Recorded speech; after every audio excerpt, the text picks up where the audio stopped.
சங்கீதம் 150 வசனம் அப்படி சொல்லுகிறது, சுவாசம் உள்ள யாவரும் கர்த்தரை துதிப்பார்கள். நம் இந்த பூமியில உயிர் வாழ்கிற எல்லாருக்கும் கர்த்தர் சொந்தம். காரணம், மரித்தவைகள் அவருக்கு சொந்தம் அல்ல, ஜீவன் உள்ளவைகளே அவருக்கு சொந்தம். இயேசுநாதர் இந்த பூமியில வாழ்ந்த காலத்துல எந்த ஒரு மரண அடக்க ஆராதனையுமே நடக்கல. அப்படி ஒண்ணு நடந்துச்சு, ஆனா அதையும் என் தேவன் உயிர்ப்பித்தார். லாசருவே வெளியே வா. மரித்து 4 நாள் கல்லறைக்குள்ள இருந்த லாசருவை இயேசுவின் சத்தத்தினால உயிர் தந்தது. இன்னைக்கு உங்க வாழ்க்கையில உங்களுடைய சந்தோஷம், எதிர்பார்ப்பு, நம்பிக்கை தொழில் ரீதியா இருக்கலாம், சுக ரீதியா கூட இருக்கலாம், சரீரத்துல கூட இருக்கலாம், மரித்தவைகள் என் தேவன் உயிர்ப்பிக்க வந்தவர். One thing you must do, ஒரு விஷயம் நீங்க செய்யணும், you must believe. விசுவாசிக்கிறபடி ஆக கடவுள். ஆமென். நன்றி ஆண்டவரே. Thank you Jesus. இந்த நாளில் கூட மலையகத்தில் இருந்து, அதாவது என்னுடைய சொந்த நேரத்தில் இருந்து பாஸ்டர் குமார் வந்திருக்கிறாங்க. அவர் நம்ம மத்தியில் ஒரு ஆரம்ப ஜெபத்தை நமக்காக இந்த நல்ல சமாரியன் ஆலயத்தில் தொடர்ந்து வருவார். ஆமென். Thank you.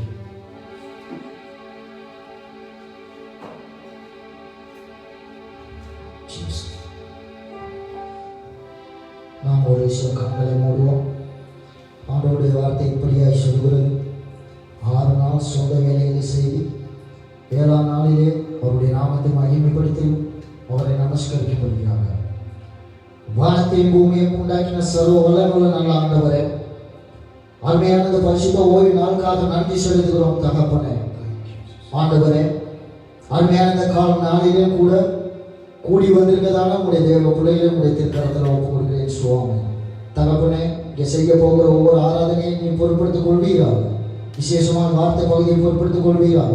ராபஜன பந்தியை ஆண்டவரே சுவாமி உங்களுடைய கருத்தில் ஒப்பு கொடுக்கிறேன். நீர் ஆசீர்வதிப்பீராக.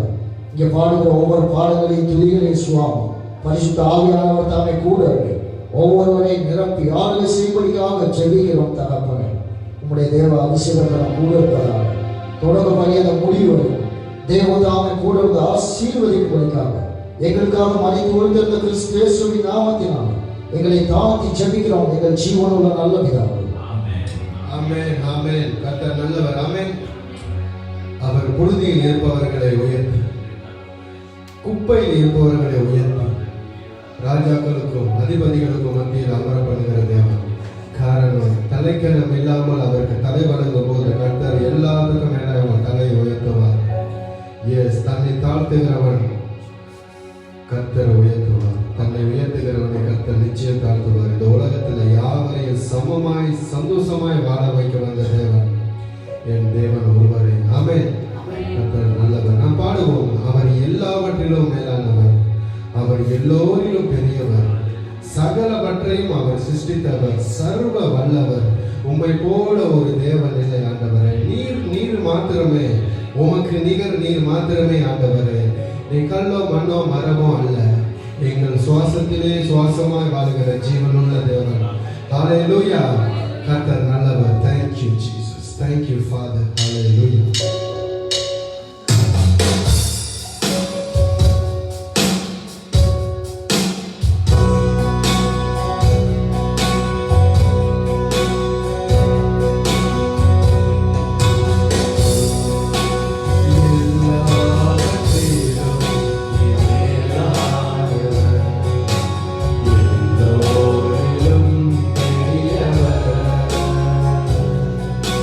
Sada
எல்லாத்துக்கும் இந்த வரிகள் அடங்கும். ஆனா இதுல இருக்க ஒரே ஒரு வரி என் தேவனுக்கு மாத்திரமே அடங்கும்.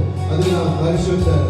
நான் பாடுவோம் மறுபடியும் பரிசுத்தர் பரிசுத்தர் பரிசுத்தர் பரிசுத்தர் பரிசுத்தரே பரிசுத்தர் பரிசுத்தர் பரிசுத்தரே பரிசுத்தர் பரிசுத்தர் பரிசுத்தரே பரிசுத்தர் பரிசுத்தர் பரிசுத்தரே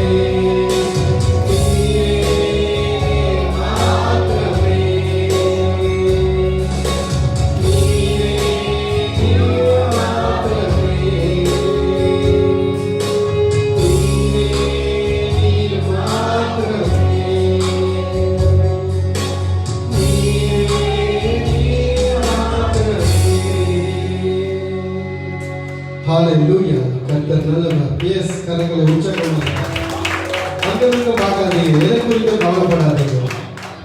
சபை என்பது அது எப்படி உங்களுக்கு சொல்றேன்னா, சபையில் நீங்க இருக்கும்போது நீங்க அதாவது நீங்க பாத்ரூம்ல குளிக்கும் போது ஃப்ரீயா ஃபீல் பண்ணி உங்க விருப்பப்படி இருப்பீங்கல்ல, அந்த இடம் தான் இந்த இடமும். ஏன்னா கர்த்தர் உங்களை சுத்திகரிக்கிற இடம் இது. உங்களை நீங்க எந்த வகையிலையும் பொருட்படுத்தாம அப்படியே எஸ் எல்லா பக்கமும் அந்த நீர் போகும்போது இருக்கிற அழுக்கெல்லாம் கழுவிக்கிட்டு எப்படி போகுதோ அதே மாதிரி சபையில இருக்கும்போது எதை குறித்து கவலைப்படாதீங்க. அக்கம் பக்கம் யார் இருக்காரு எதை குறிச்சிடணும். அவங்களுக்கு 1000 பிரச்சனைங்க. அவங்க பிரச்சனையை தீர்க்கிறதுக்கு அவங்களுக்கு டைம் எல்லாம் இருக்கும்போது உங்க பிரச்சனையை எப்படி தீர்ப்பாங்க? ஆனா கர்த்தர் சொல்லுகிறாரு, வருத்தப்பட்டு பார சுமக்கிறவர்களை நீங்கள் எல்லோரும் என்னிடத்தில் வாருங்கள், நான் உங்களுக்கு இளைப்பாறுதலை தருவேன். ஆமென். அவர் கிரேட் ஆகார். எவ்வளவு மகிமை வாய்ந்தவர், எவ்வளவு மேன்மையான என் தேவன். நம்மளை தாய் போல தேற்ற வந்தவர், நம்மளை தாய் போல தேற்ற வந்த தேவன், நம்மளை ஒரு தந்தை போல காக்க வல்லவர். எஸ், அவர் நம் மத்தியில் இருக்கிறார்.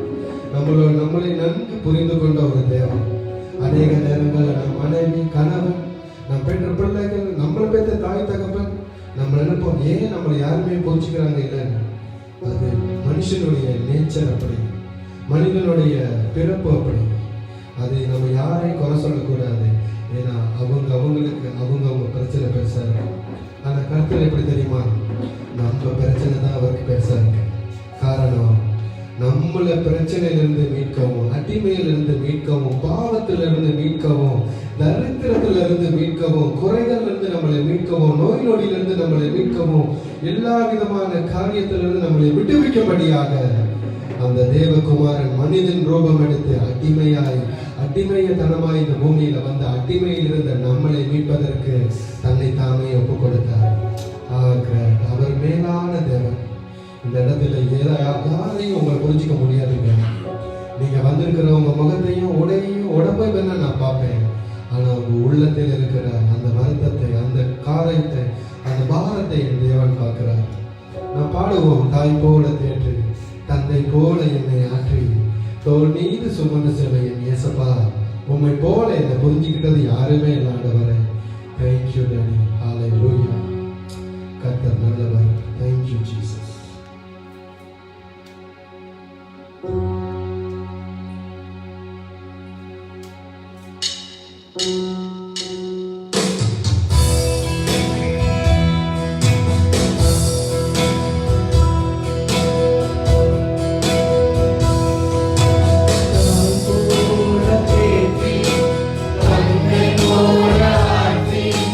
போல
இருக்கலாம், நோயா இருக்கலாம், குடும்பத்தில் இருக்கிற பிரச்சனைகளா இருக்கலாம். அந்த மனையெல்லாம் என் தேவன் பனி போல மாற்றுவார். You must believe. நீ விசுவாசிங்க. எது குறித்து கலக்காதீங்க. தானியலை பார்த்தீங்களா? சிங்க கோயில்ல போட்டோம். அந்த சிங்கம் அவனை ஒண்ணுமே செய்யாது. சாத்ராக் மேஷாக் ஆபேத்நேகோ அக்கினி நடுவுல போட்டோம். அவங்க எரியாம இருந்தாங்க. அதே வல்லமையான தேவன், யாக்கோபின் தேவன், ஆபிரகாமின் தேவன், ஈசாக்கின் தேவன், இன்றைக்கு நமக்கும் தேவனா இருக்கிறார். சேம் காட், சேம் அதே தேவன் உங்க பிரச்சனைகளை தீர்த்து வைப்பார், உங்களையும் மீட்டுக் கொள்ளுவார். விசுவாசமாக வரைகள் பாடுவோம். மலை போல துன்பம் என்னை சூழ்ந்த போதிலும் அதை நீங்க பனி போல மாத்துறீங்க ஆண்டவரை. நான் விசுவாசிக்கிறேன் ராஜா. தேங்க்யூ.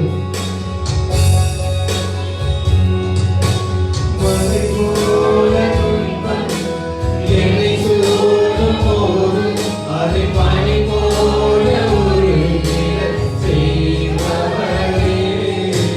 மலை போல துன்பம் என்னை சூழ்ந்த போதும் அதை பனி போல செய்வரே. கண்மணி கண்மணி போல காப்பவரே. உள்ள கையில் பொறிவென்னை நினைப்பவரே.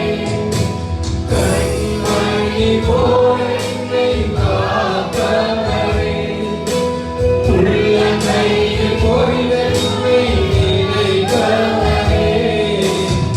இப்போதும் என் வாழ்விலே என் இயேசுவே, இப்போதும் என் வாழ்விலே இப்போதும் என் வாழ்விலே என் இயேசுவே, இப்போதும் என் வாழ்விலே. நம்மளுடைய பலவீனம், நம்ம குறிக்கிறவங்க, நம்ம கோபப்படுறவங்க, செக்ஷுவலா இச்சையின் பலவீனம், எதை குறித்தும் நீ கலங்காத. கர்த்தர் உன்கிட்ட இருக்கிற குறைய பார்க்கல. எல்லா குறையும் மத்தியிலையும் உன்னை நிறைவுள்ளவனாக பார்க்கிறார். எஸ், இன்னைக்கு சொல்லுவோம், என்னுடைய பலவீனத்துல ஆண்டவரை நீங்க உங்களுடைய கிருபையை முழுமையாய் என்னை பலப்படுத்துங்க ராஜா. அன்று பவுல் சொன்னார், என்னை விட்டு இந்த முள்ள எடுத்து போடுங்க ஆண்டவரே. ஆனா கர்த்தர் என்ன சொன்னார் தெரியுமா? உன்னுடைய பலவீனத்தை என்னுடைய கிருபை பூரணமாக விளங்கும் என்று. இன்னைக்கு உங்க வாழ்க்கையில் இருக்கிற பலவீனம் that is not, அதாவது லைஃப் லாங் உங்களை வரப்போறது இல்லை. அது ஒரு சின்ன பீரியட் தான். கர்த்தர் அவையிலிருந்து உங்களை மீட்டுக் கொள்வார். விசுவாசமாக பாருவோம். என் பலவீனம் ஆண்டவரை உங்களுடைய கிருபையினால் நீங்க பலப்படுத்தணும் ஆண்டவர். Thank you Jesus.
ஒரு தோழன் போல புரிந்து கொண்ட இயேசையா, தாய் போல பாசம், தந்தை போல நேசம், ஒரு தோழன் போல புரிந்து கொண்ட இயேசையா, உம்மை போல புரிந்து கொள்ள யார்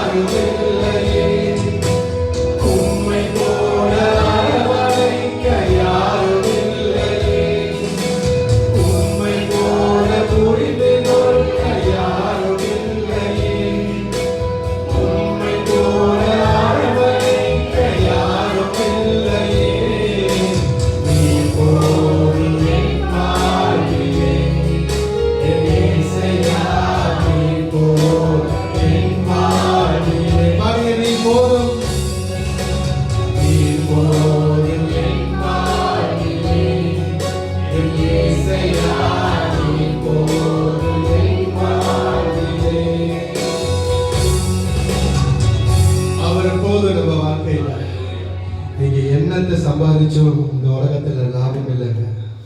கர்த்தர் இல்லைன்னா உங்க வாழ்க்கை நஷ்டம், கஷ்டம். கர்த்தர் மேலானவர். உலகத்துல உபத்திரவம் உண்டு, ஆனாலும் திறன் கொள்ளுங்கள், நான் இந்த உலகத்தை ஜெயித்தேன். நீங்க என்னுடைய பிள்ளைகள். வசனம் இப்படி சொல்லுகிறது, கிறிஸ்துவால் பிறந்தவர்கள், கிறிஸ்துவால் தெரிந்து கொள்ளப்பட்டவர்கள் உலகத்தை ஜெயிப்பார்கள் என்று. அப்ப ஜெயிப்பார்கள் என்றால் எங்கேயும் ஒரு போட்டி இருக்கு. அதுதான் இந்த உலகம். ஜெயித்தார்கள் அல்ல, ஜெயிப்பார்கள். ஆமென். கர்த்தர் நல்லவர். உங்களுக்கு இருக்கிற பிரச்சனைகள் இருந்து நீங்க ஜெயம் கொள்வீங்க. ஏளனமாய், சிறுமையாய், நம்மளை வெறுமையாய், அதாவது ஒதுக்கி எதுக்குமே உருப்படி இல்லைன்னு சொன்னவங்க மத்தியில கர்த்தர் நம்மளை தலையாய் மாற்றுவாங்க. விசுவாசம் இல்லைன்னா நீங்க சங்கீதத்தை எடுத்து பாருங்க. தாவீது சாப்பாடு எடுத்துட்டு போனார். அது அன்னை கேட்கிறான், உனக்கு என்ன இந்த இடத்துல வேலைன்னு. சவுல் சொல்றாரு, ஓரமா போய் நில்லுன்னு. அதான் கர்த்தர் சொன்னாரு, நடுவுல போய் நில்லுன்னு. அதுதான் கர்த்தர். இன்னைக்கு உங்களுக்கு அப்படிதான் நிறைய பேர், நீ சரி வர மாட்ட, நீ அதுக்கு சரி வர மாட்டேன்னு சொல்லி உங்களை ஒதுக்கிட்டே இருப்பாங்க. எதுக்கும் உங்களை முன்னு கூப்பிட மாட்டாங்க. ஆனால் கர்த்தர் ஒரு நேரத்தை வைத்திருக்கிறார். குறித்த காலங்களிலே தரிசனங்கள் நிறைவேற்றுவதற்கு என் தேவன் சொன்னதை செய்து முடிக்க வல்லவர். ஆமென். கர்த்தர் நல்லவர். அந்த பலத்தை கருத்துக்குள்ள அடங்கி இருங்க. ஏற்ற காலத்திலே கர்த்தர் உங்களை உயர்த்துவார். எல்லா ராணுவமும் எல்லா படையும் கலங்கி நின்ற போது சிறு பையன் 5 கூழாங்கற்களை கொண்ட சாய்த்தான் கோலியாத். இன்னைக்கும் அதே 5 விஷயம் உங்க வாழ்க்கையில கர்த்தர் வைத்திருக்கிறார். Just 5 key. அதை எடுத்துக்கிட்டு தான் கர்த்தர் உங்களுக்கு ஜெயத்தை கொண்டு வருவார். விசுவாசிப்போம். நம்ம தேவையை சொல்லி சொல்லி அழுதுதெல்லாம் போதும். அவர் தான் நமக்கு தேவையே. கர்த்தர் நல்லவர். அவர் கிருபை என்றும் உள்ளது. Thank you daddy. ஹல்லேலூயா. கர்த்தர் மேலானவர். Thank you father. அவர் நம்மளை தேடி வரலன்னா இந்த இடத்துல நம்ம இல்லை. அவருடைய கிருபை இல்லைன்னா இந்த இடத்துல நம்ம இல்லை. நினைச்சு பாருங்க, எத்தனை தடவை ஐசி, எத்தனை ஆப்ரேஷன், எத்தனை இன்சிடென்ட் உங்க வாழ்க்கையில நடந்திருக்கு. எத்தனை பேர் உங்களை சபிச்சிருக்கிறாங்க. நம்மளெல்லாம் ஊர்ல மண்ணையே அள்ளி தலையில அடிச்சு உருப்படியே வரமாட்டேன். ஆனா என் தேவன் மண்ணை தான் மனிதனாய் மாற்றினார். என்னையும் அவர் மனிதனாய் மாற்றிருக்கிறார். உங்களையும் அப்படிதான் கர்த்தர் மண்ணை கொண்டு மனிதனை உருவாக்கினார். மனிதனுக்கு ஒரு நல்ல வாழ்க்கையை வைத்திருக்க மாட்டார். நிச்சயம் உலகத்தை சகலத்தையும் படைத்த பிற்பாடுதாங்க மனிதனை படைச்சாரு. ஏன்னா என் புள்ள சொகுசா சந்தோஷமா இருக்கணும்னு. நம்மளுடைய பலவீனத்துல நம்ம போற அந்த பாவமான பாதை, நம்மளுடைய பலவீனத்துல நம்ம செய்கிற இந்த பாவமான கிரியைகள் அவர் காரணம் இல்லை, நம்ம காரணம். சுத்திகரிப்போம். கர்த்தர் நம்முடைய சுத்திகரிக்க இந்த இடத்துல அழைத்திருக்கார். நல்லவர். Yes, thank you Jesus. நான் பாட உற்சாகமாக, நீர் என்னை தேடி வராவிட்டார் நான் அன்னைக்கே மறைச்சிருக்கேன். தேங்க்யூ. ஹல்லேலூயா. Thank you father.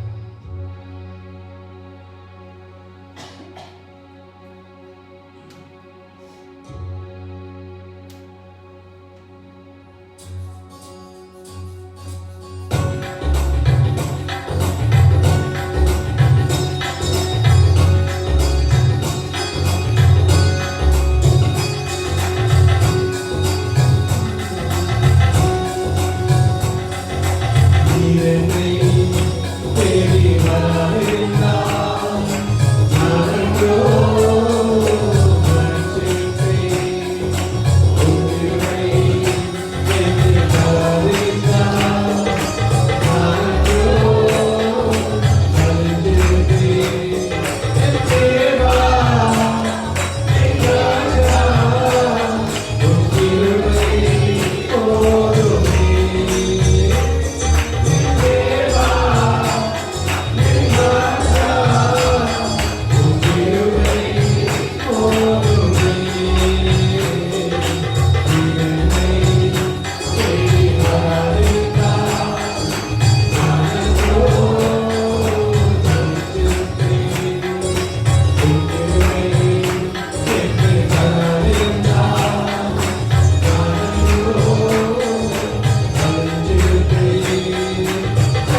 என்னோடு கூடவென்று என் தேவை சந்தித்தவரே. நான் போகும் காலையெல்லாம் என்னோடு கூடவென்று என் தேவை சந்தித்தவரே. என்றும் பரிசுத்தரே, என்றும் மருத்துவரே, மகிமைக்குரியவரே, துதிக்கு பாத்திரரே. என்றும் பரிசுத்தரே, என்றும் மருத்துவரே, மகிமைக்குரியவரே, துதிக்கு பாத்திரரே.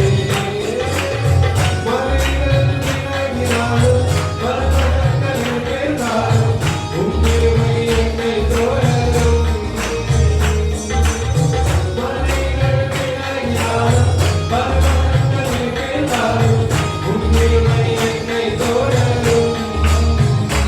என்றும் பரிசுத்தரே, என்றும் மருத்துவரே, மகிமைக்குரியவரே, துதிக்கு பாத்திரரே. என்றும் பரிசுத்தரே, என்றும் மருத்துவரே, மகிமைக்குரியவரே, துதிக்கு பாத்திரரே.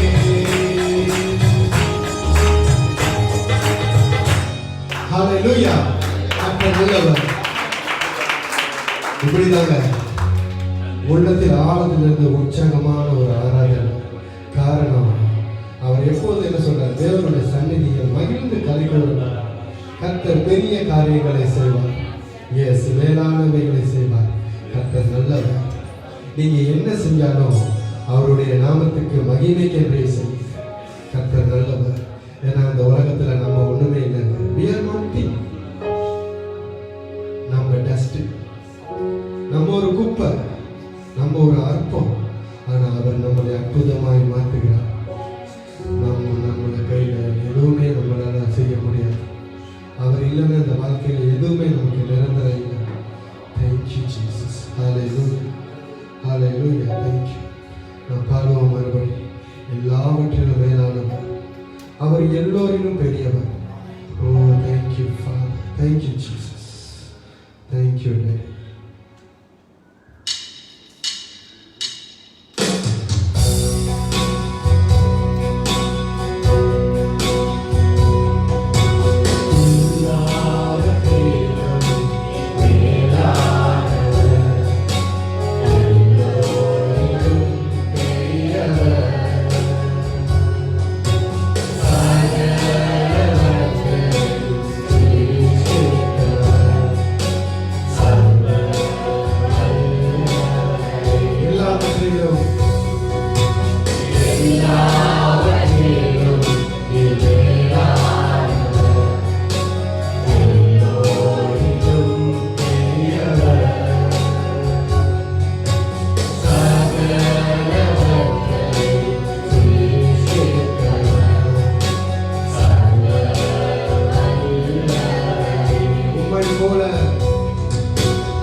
அழைத்தவர் சர்வ வல்லவரே. உம்மை போல் வேறொரு தெய்வமில்லை, நீரே மாத்திரமே. உம்மை போல் வேறொரு தெய்வமில்லை, நீரே மாத்திரமே. பரிசுத்தர் பரிசுத்தர் பரிசுத்தரே, பரிசுத்தர் பரிசுத்தர் பரிசுத்தரே, பரிசுத்தர் பரிசுத்தர் பரிசுத்தரே, பரிசுத்தர் பரிசுத்தர் பரிசுத்தரே. நீரே நீர் மாத்திரமே, நீரே நீர் மாத்திரமே. எஸ், அவர் மாத்திரம் நம் பரிசுத்தர். Thank you daddy. ஆண்டவரே, எங்களையும் உம்மை ஆராதிக்கும்படி, எங்களையும் உம்மை ஆராதிக்கும்படியா இந்த சபைக்கு இந்த இடத்துல ஆண்டவரை, எங்களையும் எதிலையும் உண்மை இல்லாத எங்களை, எந்த நன்மையும் இல்லாத எங்களை உம்முடைய ராஜ்யத்துக்கு உம்முடைய பிள்ளைகளாக உம்முடைய மந்தைக்குள்ள எங்களை அழைத்த உம்முடைய மகா கிருபைக்காய் ஸ்தோத்திரம் ஆண்டவரே. அப்பா, உண்மையும் இல்லை, எங்கிட்ட எந்த நன்மையும் இல்லை ஆண்டவரே. உமக்கு முன்பாக கூட நான் நடிக்கிறேன் ஆண்டவரே. ஆண்டவரை, எனக்காக நீங்க துடிக்கிறீங்க, என்னை மீட்டுக் கொள்ளும்படியாய் துடிக்கிறீங்க, என்னை உருவாக்கும்படியாய் துடிக்கிறீங்க. எனக்காக பட்ட அந்த பாடுகள், எனக்காக சிந்தின அந்த ரத்தம், எனக்காக பட்ட அந்த அவமானத்தை நான் வீணே போகாதபடிக்கு ஆண்டவரை, என்னுடைய பலவீனத்திலே உம்முடைய கிருபையினாலே பலத்தை கொடுமாண்டவரை. இந்த உலகத்தில் இருக்கிற சகல நாட்களிலும் உமக்கு உண்மை உள்ளவனாய், உமக்கு ஏற்றவனாய், உம்முடைய ராஜ்யத்துக்கு தகுந்தவனாய் என்னை மாற்றுவதற்கு எனக்கு உதவி செய்யுங்கன்னு கேளுங்க. அவர் கேட்கிறவர்களுக்கு கொடுக்கிற தேவன். வசனம் அழகாய் சொல்லுகிறது, என்னிடத்துல கேளுங்க நானும் உங்களுக்கு கொடுப்பேன், என்னோடு கூட சேர்ந்து தேடுங்க நீங்க கண்டடைவீங்க, என் கூட வந்து தட்டுங்க உங்களுக்கு திறக்கப்படும். நீங்க தனியா போய் தட்டுனா திறக்காது, நீங்க தனியா போய் தேடுனா கிடைக்காது, நீங்க தனியா உட்கார்ந்து கேட்டா கிடைக்காது. கர்த்தருக்குள் இருக்கிறவன், கிறிஸ்துவுக்குள் வாழுகிற எனக்கு எப்பொழுதும் வெற்றி உண்டு. ஹல்லேலூயா. கர்த்தர் நல்லவர். Thank you. Thank you Jesus. Thank you Lord. யாவரும் அமர்ந்து கொள்வோம்.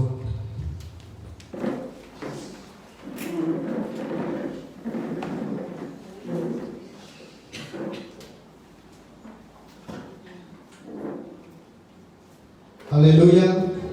கர்த்தர் நல்லவர்.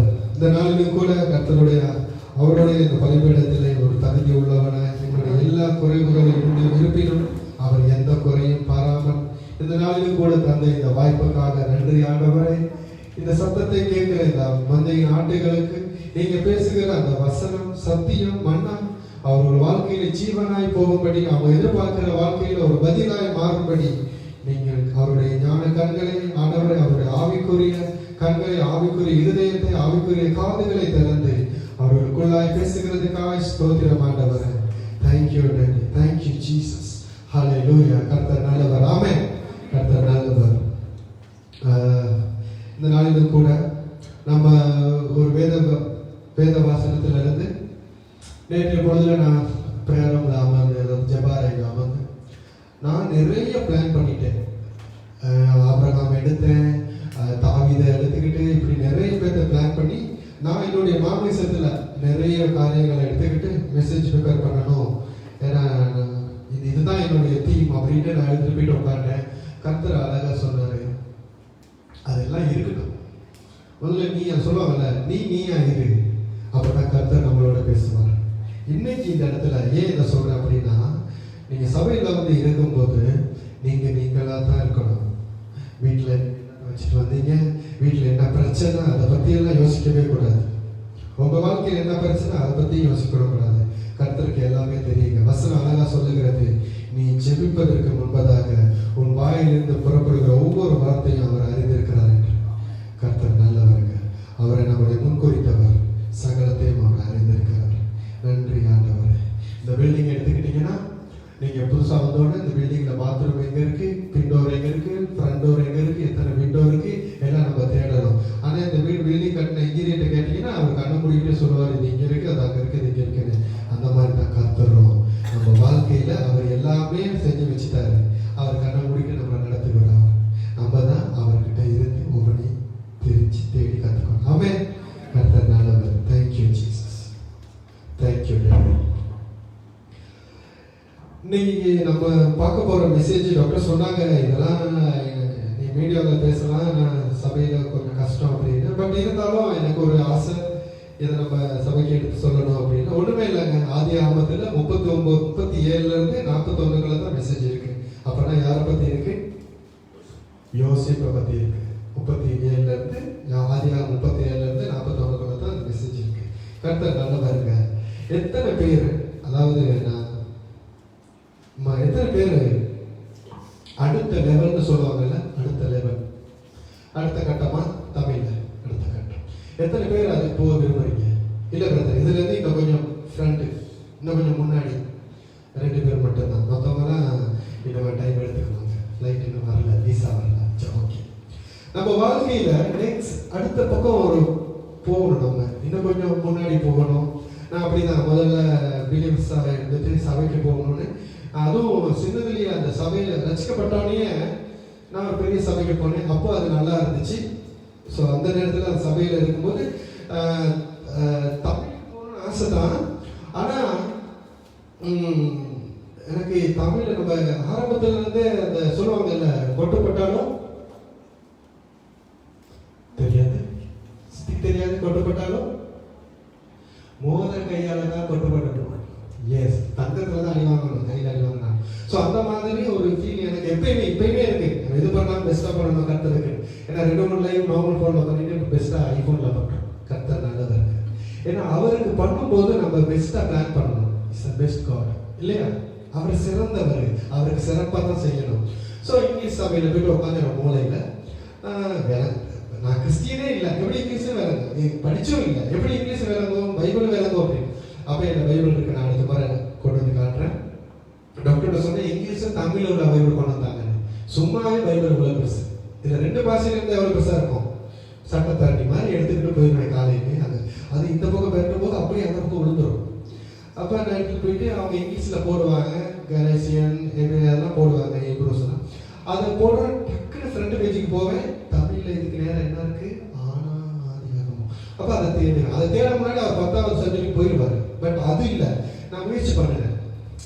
நம்ம ஏன் சொன்னேன்னா, நம்ம அடுத்த கட்டத்துக்கு போகணும் வரதான் நம்ம முயற்சி பண்ணணும். ஸோ இங்கிலீஷ் விளங்காது. நாமே நல்ல மட்டும் காமன் வேர்டு விளங்கும். அப்போ மூலையில் தான் உட்காந்துருவேன். எப்போ போனாலும் போயிட்டு டாக்டர் அனுப்பிவிட்டு அப்படியே போயிட்டு இப்படி பார்த்துக்கிட்டே மூலையில் உட்காந்துருவேன். ஆனால் ஒரு ஆண்டி இருக்காங்க, அவங்க நிறைய நாள் என்னை நோட் பண்ணிட்டு ஒரு அற்புதம், தேவன் பெரிய அநேக அற்புதங்கள் அந்த சபையில் ஒரு அற்புதம் பண்ணும்போது அவங்க என் பக்கத்தில் உட்காந்துட்டாங்க. அவங்க நினச்சிட்டாங்க நான் தனியாக இருக்கிறது ஃபீல் பண்ணுறேன் போலன்ட்டு அவங்க ஏன் தொலைவில் உட்காந்தாங்க. அப்போ அவங்க இங்கிலீஷில் திரும்பி கேட்டாங்க, சி காட் அவங்க கிரேட் அப்படின்னு சொன்னாங்க. எஸ் ஜீசஸ் லவ்ஸ் யூ அப்படின்னு. அவங்க நீ பார்த்துட்டு அதுலேருந்து என் பக்கத்தில் உட்கார மாட்டாங்க. நான் என்ன சொன்னேன், ஆமாம் இயேசு அவரை நேசிக்கிறாருங்கிறத எஸ் ஜீசஸ் லவ்ஸ் யூ அப்படின்ட்டு. அப்போ எனக்கு தெரியலன்னு ஒன்று இருக்குங்க. ஜஸ்ட் நான் அடுத்த கட்டத்துக்கு போகணும் மாதிரி தான். வெக்கப்படாதீங்க, துக்கப்படாதீங்க, எதை குறித்து கவலைப்படாதீங்க. உங்ககிட்ட என்ன இருக்கு அதை கொடுத்தீங்கன்னா கர்த்தர் அதை மாற்றி கொடுப்பாரு. ஏன்னா அது நீங்க பார்த்துருப்பீங்கல்ல, 2 மீனும் 5 அப்பம். என்ன கேட்டார் அந்த இடத்துல தேவன்? என்ன கேட்டார் தெரியுமா? என்ன உங்ககிட்ட இருக்கு? whatever you have, bring to me. உங்ககிட்ட என்ன இருக்கு அதை என்னிடத்துல கொண்டு வாங்க, நான் உங்களுக்கு அடுத்த லெவலுக்கு கொண்டு போறதுக்கு வழி காட்டுறேன். நம்மளும் அப்படிதான். சபையில சும்மா உட்காந்து சீட்டை சொல்றாங்க எந்திரிச்சு போகக்கூடாது. அடுத்த கட்டத்துக்கு போகணும் வரதா, யூ மஸ்ட் டூ சம்திங். நீங்க ஏதாவது பண்ணணும். இந்த இடத்துல நான் இருக்கேன் அப்படின்னா என்னை பொறுத்தவரை இன்னும் நான் அநேக லெவல்களை தாண்டுவேன். கர்த்தர் நல்லவர். ஏன் அப்படின்னா நான் இல்லை, எனக்குள்ள இருக்கிற கர்த்தர். நான் அதான் சொன்னேன், பிரயாசப்பட்டு முழுவதும் பிரயாசப்பட்டு ஒரு மீனுமே அகப்படலை. அவர் ஏன் அந்த படகை நிறைச்சார் அப்படின்னா, அவன் சோகமா உட்கார்ந்துருந்தாலேயோ இயேசு கர்த்தருக்கு அவனை பிடிச்சனாலே இல்லை, அவனுடைய பிரயாசத்தினால. எஸ், எலும்பணும், அப்புறம் தான் பிரகாசிக்கணும். நம்ம உட்கார்ந்துக்கிட்டே பிரகாசிக்கணும் ஆண்டவரை, முதல்ல எலும்புடா பிரகாசிக்க. எஸ், நம்மள வாழ்க்கையில அடுத்த லெவலுக்கு நம்ம போகணுமா இருந்தா நம்ம தான் முயற்சிக்கணும். அவர் எவ்வளவு என்ன செஞ்சு வச்சுட்டாரு, இட் இஸ் ஃபினிஷ்டு க்ராஸ்ல சொல்லிட்டார்ல. அம்மா உனக்கு ஒரு வீடு இருக்கு, உனக்கு ஒரு கார் இருக்கு, உனக்கு எல்லாமே 2 பிள்ளைகள் இருக்கு, ஆல்ரெடி அங்க இருக்கு. பட் நீ தான் அங்க பாக்குறல்ல, உன் பக்கத்து வீட பாக்குற, எதிர்த்த வீட பாக்குற, என்ன பாக்குறேன். நம்ம மற்றவங்களை பார்த்து தான் நம்ம வாழ்க்கையில எஸ் நம்மளும் அவங்க மாதிரி எனக்காவது நம்ம வேற மாதிரி வரும்னு நினைச்சுக்கோமா? நம்ம இன்னொருத்தர் மாதிரி இருக்கணும். நம்மளுக்கு ஒரு நான் எப்பவுமே சொல்லுவேன், ரெஸ்டாரண்ட் வேலைக்கு வர பாய்ஸ்லாம் சொல்றது, அதாவது prepare your own profile சொல்லுவாங்கல்ல. நம்மளுடைய சொந்த சுயத்தை, சொந்த படத்தை, சொந்தமா ஒரு விஷயத்தை நம்ம ஆரம்பிக்கணும்.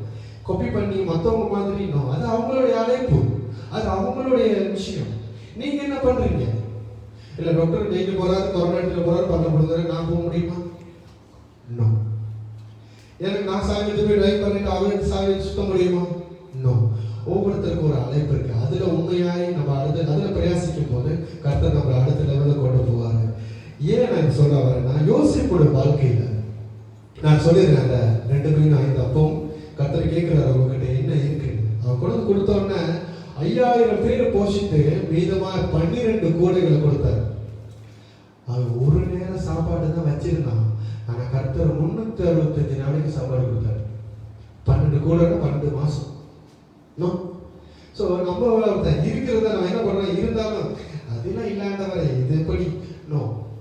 உங்ககிட்ட சிறுக இருந்தாலும் கர்த்தருக்கு நீங்க விதைக்கும் போது, கர்த்தருக்காக நீங்க பிரகாசிக்கும் போது, கர்த்தருக்காக நீங்க எதை குறிச்சு செஞ்சாலும் கர்த்தர் அதை வாய்க்க பண்ணுகிறார். கர்த்தர் நல்லவர். ஆமென், ஆமென். கர்த்தர் நல்லவர். ஸோ நம்மளுடைய மெசேஜ் என்னன்னா, அடுத்த லெவல். இப்ப சொல்லுங்க, யாரெல்லாம் அடுத்த லெவலுக்கு போகணும்? ஆராதிக்கணும், வேதம் வாசிக்கணும், அடுத்தவங்களுக்கு ஒரு முன்னுதாரணமா இருக்கணும், ஏழைகளுக்கு கடன் கொடுக்கணும், ஏழைகளுக்கு உதவணும், மற்றவங்க மத்தியில நம்ம ஒரு வெளிச்சமா இருக்கணும். மற்றவங்களை விட பெரியதா இருக்கணும்னா இல்லை, மற்றவங்களுக்கு நம்ம ஒரு வெளிச்சமா இருக்கணும். அதுதான் கர்த்தர் இந்த உலகத்துல சொல்லியிருக்காரு. மற்றவங்களுக்கு நம்ம கை கொடுத்து தூக்கணும். அதுதான் எங்களுடைய நல்ல சமாரிய லோகம். பாருங்க, விழுந்து கிடக்கிறவங்களை தூக்கணும். இயேசு இந்த உலகத்துக்கு ரிச் மேனுக்காக வல்லாரு. என்ன சொல்றாரு? பாவிகளை ரட்சிக்கும்படியாய், ஏழைகளை ஏழை அடிமத்தனத்திலிருந்து மீட்கும்படி தான் இயேசு அந்த உலகத்துக்கு வந்தார். அவர் இன்னைக்கு நிறைய பேர் மாத்திட்டாங்க, பிரசங்கத்தையே மாத்திட்டாங்க. அவர் வந்தாரு, ஏன்னா அவர் சொல்லியிருக்காரு ஒரு இடத்துல, ஏழைகள் எப்போதும் உங்களோட தான் இருப்பாங்க, நான் இருக்க மாட்டேன். அவர் சொன்ன மீனிங் வேற. ஆனால் இன்னைக்கு நிறைய பேர் நயவஞ்சகர்கள் பணத்துக்காய் வேதத்தை அப்படியே புரட்டி மக்கள்கிட்ட இருந்து விசுவாசத்தை அவிசுவாசமாக்கும்படி பணத்துக்காக போதிக்கிற ஒரு கூட்டம் இந்த உலகத்துல எழுப்பி இருக்கு. Don't believe. அவங்கள நம்பாதீங்க. அவங்க ஆட்டு கூட்டத்தில் இருக்கிற ஓநாய் கூட்டங்கள். நான் சொல்றேங்க, கர்த்தர் நம்மளை அழைச்சார்னா அவர் நடத்துவார். ஒரு கல்யாண வீட்டுக்கு உங்களுக்கு காடு வச்சு கூப்பிட்டாங்கன்னு சொன்னா அவங்க சாப்பாடு போடுவாங்க. நீங்க வந்தவங்க கிட்ட எனக்கு பண்ணு வாங்கி கேட்கறீங்க. நோ. கர்த்தர் உங்களை அழைச்சாரா, அவர் உங்களை நடத்துவார். ஏன்னா அவர் உண்மை உள்ளவர். ஸோ நம்ம அடுத்த லெவல் அப்படிங்கும் போது இந்த பணத்தை குறிச்சோ, நம்மளுடைய வாழ்க்கையில அடுத்த வருமானத்தை குறிச்சோ இல்லைங்க, நம்மளுடைய ஆத்மா இன்னொரு லெவலுக்கு போகணும். தேவனுடைய ராஜ்யத்துல நம்ம ஒரு உருப்படியான ஒரு கல்லா மாறணும். கர்த்தர் நல்லவர். இன்னைக்கு இருக்கிற எல்லாத்தையும் ஒரு புதிய ஜெப வீரனாய், ஒரு புதிய வேத வாசிப்பு, புதிய காரியங்களை கர்த்தர் செய்வார். ஆமென். கர்த்தர் நல்லவர். அவருடைய கிருபை என்றும் உள்ளதுங்க. Thank you Jesus. ஸோ இன்னைக்கு நம்ம பார்க்க போறோம் வேற லெவல். கர்த்தர் நம்மளை வேற லெவலுக்கு கொண்டு போக விரும்புகிறாரு. வாசிப்போம். ஆதியாகமம் 37:3. இஸ்ரவேலின் முதிர் வயதிலே யோசேப்பு தனக்கு பிறந்ததினால் இஸ்ரவேல் தன் குமாரர் எல்லாரிலும் அவனை அதிகமாய் நேசித்து அவனுக்கு பலவர்ணமான அங்கியை செய்வித்தான். கரெக்ட். அதாவது நம்ம இந்த உலகத்தில் இப்போ 4வது எங்கள் வீட்டில் 4வது பிள்ளை. நான் பிறக்கும் போதெல்லாம் எங்கள் வீட்டில் சாப்பிடவே இல்லை. வீடே இல்லாமல் அந்த ஒரு காலம் தான் நம்மலாம். ஏன்னா ஊரை பொறுத்தவரை மொதல் பிள்ளைய கொஞ்சம் செல்லமாக வளர்ப்பாங்க, 2வது பிள்ளைய கொஞ்சம் கீழே, 4வது பிள்ளை அது வளர்ந்து வளர்க்க மாட்டாங்க. அந்த மாதிரி சுச்சுவேஷன் நம்ம மலையகத்தை பொறுத்தவரை அந்த காலத்தில் நான் பிறக்கும்போது 83 அந்த காலத்துலலாம் அப்படிதான். ஸோ நான் ஏன் சொல்ல வரேன்னா, நம்ம ஒரு தரித்திரனாய் எதற்கும் உருப்படி இல்லாம எந்த வருமானம், எங்க ஊருக்குலாம் பஸ்ஸுக்கு வெஹிக்கிளுக்கு ரோட் இல்லை எங்க ஊர்ல எல்லாம். ஸோ அப்படி இருந்து கர்த்தர் பாருங்க, இன்னைக்கு அவர் ஒரு பலவர் நாங்கி எனக்கு அனுப்பி வச்சிருக்கிறார். எல்லாத்துக்கும் அது இருக்கு. நம்ம நினைச்சுக்கிறோம் நான் டாக்டர்கிட்ட வேலைக்கு வந்தப்போ சொல்லுவேன், இல்லை டாக்டர் எனக்கு படிப்பும் இல்லை, நமக்கு இதெல்லாம் வராது, விட்டுருங்க. நான் சொல்லுவார், இல்லை நீ கர்த்தருடைய கையில் ஒரு அலங்காரம் கிரீடம் பாரு, நமக்கு செட் ஆகலை, ஆனால் கர்த்தர் அப்படி இல்லைங்க. உங்கள் ஒவ்வொருத்தருக்கும் பலவரம் அங்கே இருக்கு, எவ்ரிவன் எல்லாத்துக்கும் அது இருக்கு.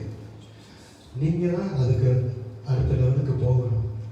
ஏன் நம்ம யோசிப்பு போச்சு, ஏன் கர்த்தர் இந்த இடத்துல ஏன் பலவரம் எங்கள் அப்பா பேசுகிறாருன்னா, அவர் நம்மளை முன்குறிச்சவன். அந்த உலகத்தில் நம்ம எதையாவது செஞ்சு கர்த்தருடைய நாமத்துக்கு வர மகிமை சேர்க்கும்படியாய் நம்ம செய்கிற ஒவ்வொருத்தரும் பலவர் அங்கி போட்டவங்க தான்.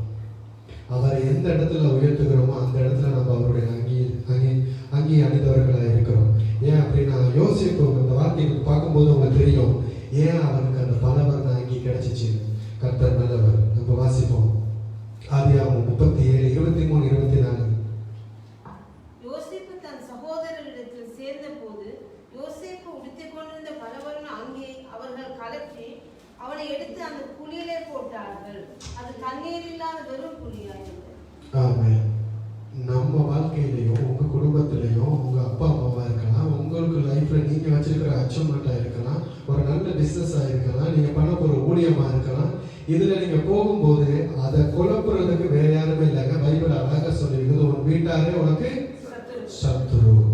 நம்ம அப்ப யோசேப்புக்கு அவங்க வீட்டாருக்கும் சத்துரு வரலாம், தன் சகோதரன்மார் என்ன பண்ணாங்க, பொறாமை.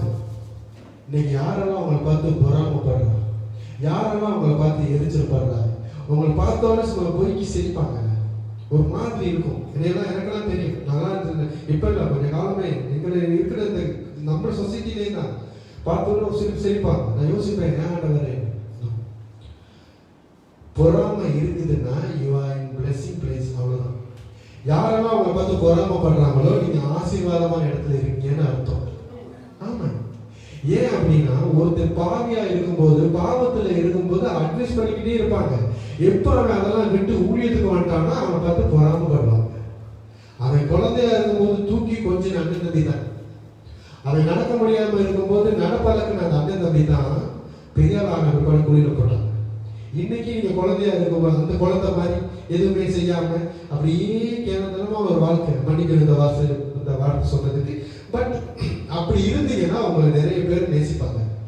கொஞ்சம் ஞானமா உண்மையா அறிவா புத்தியா செயல்பட்டீங்கன்னா பொறாமப்படுவாங்க.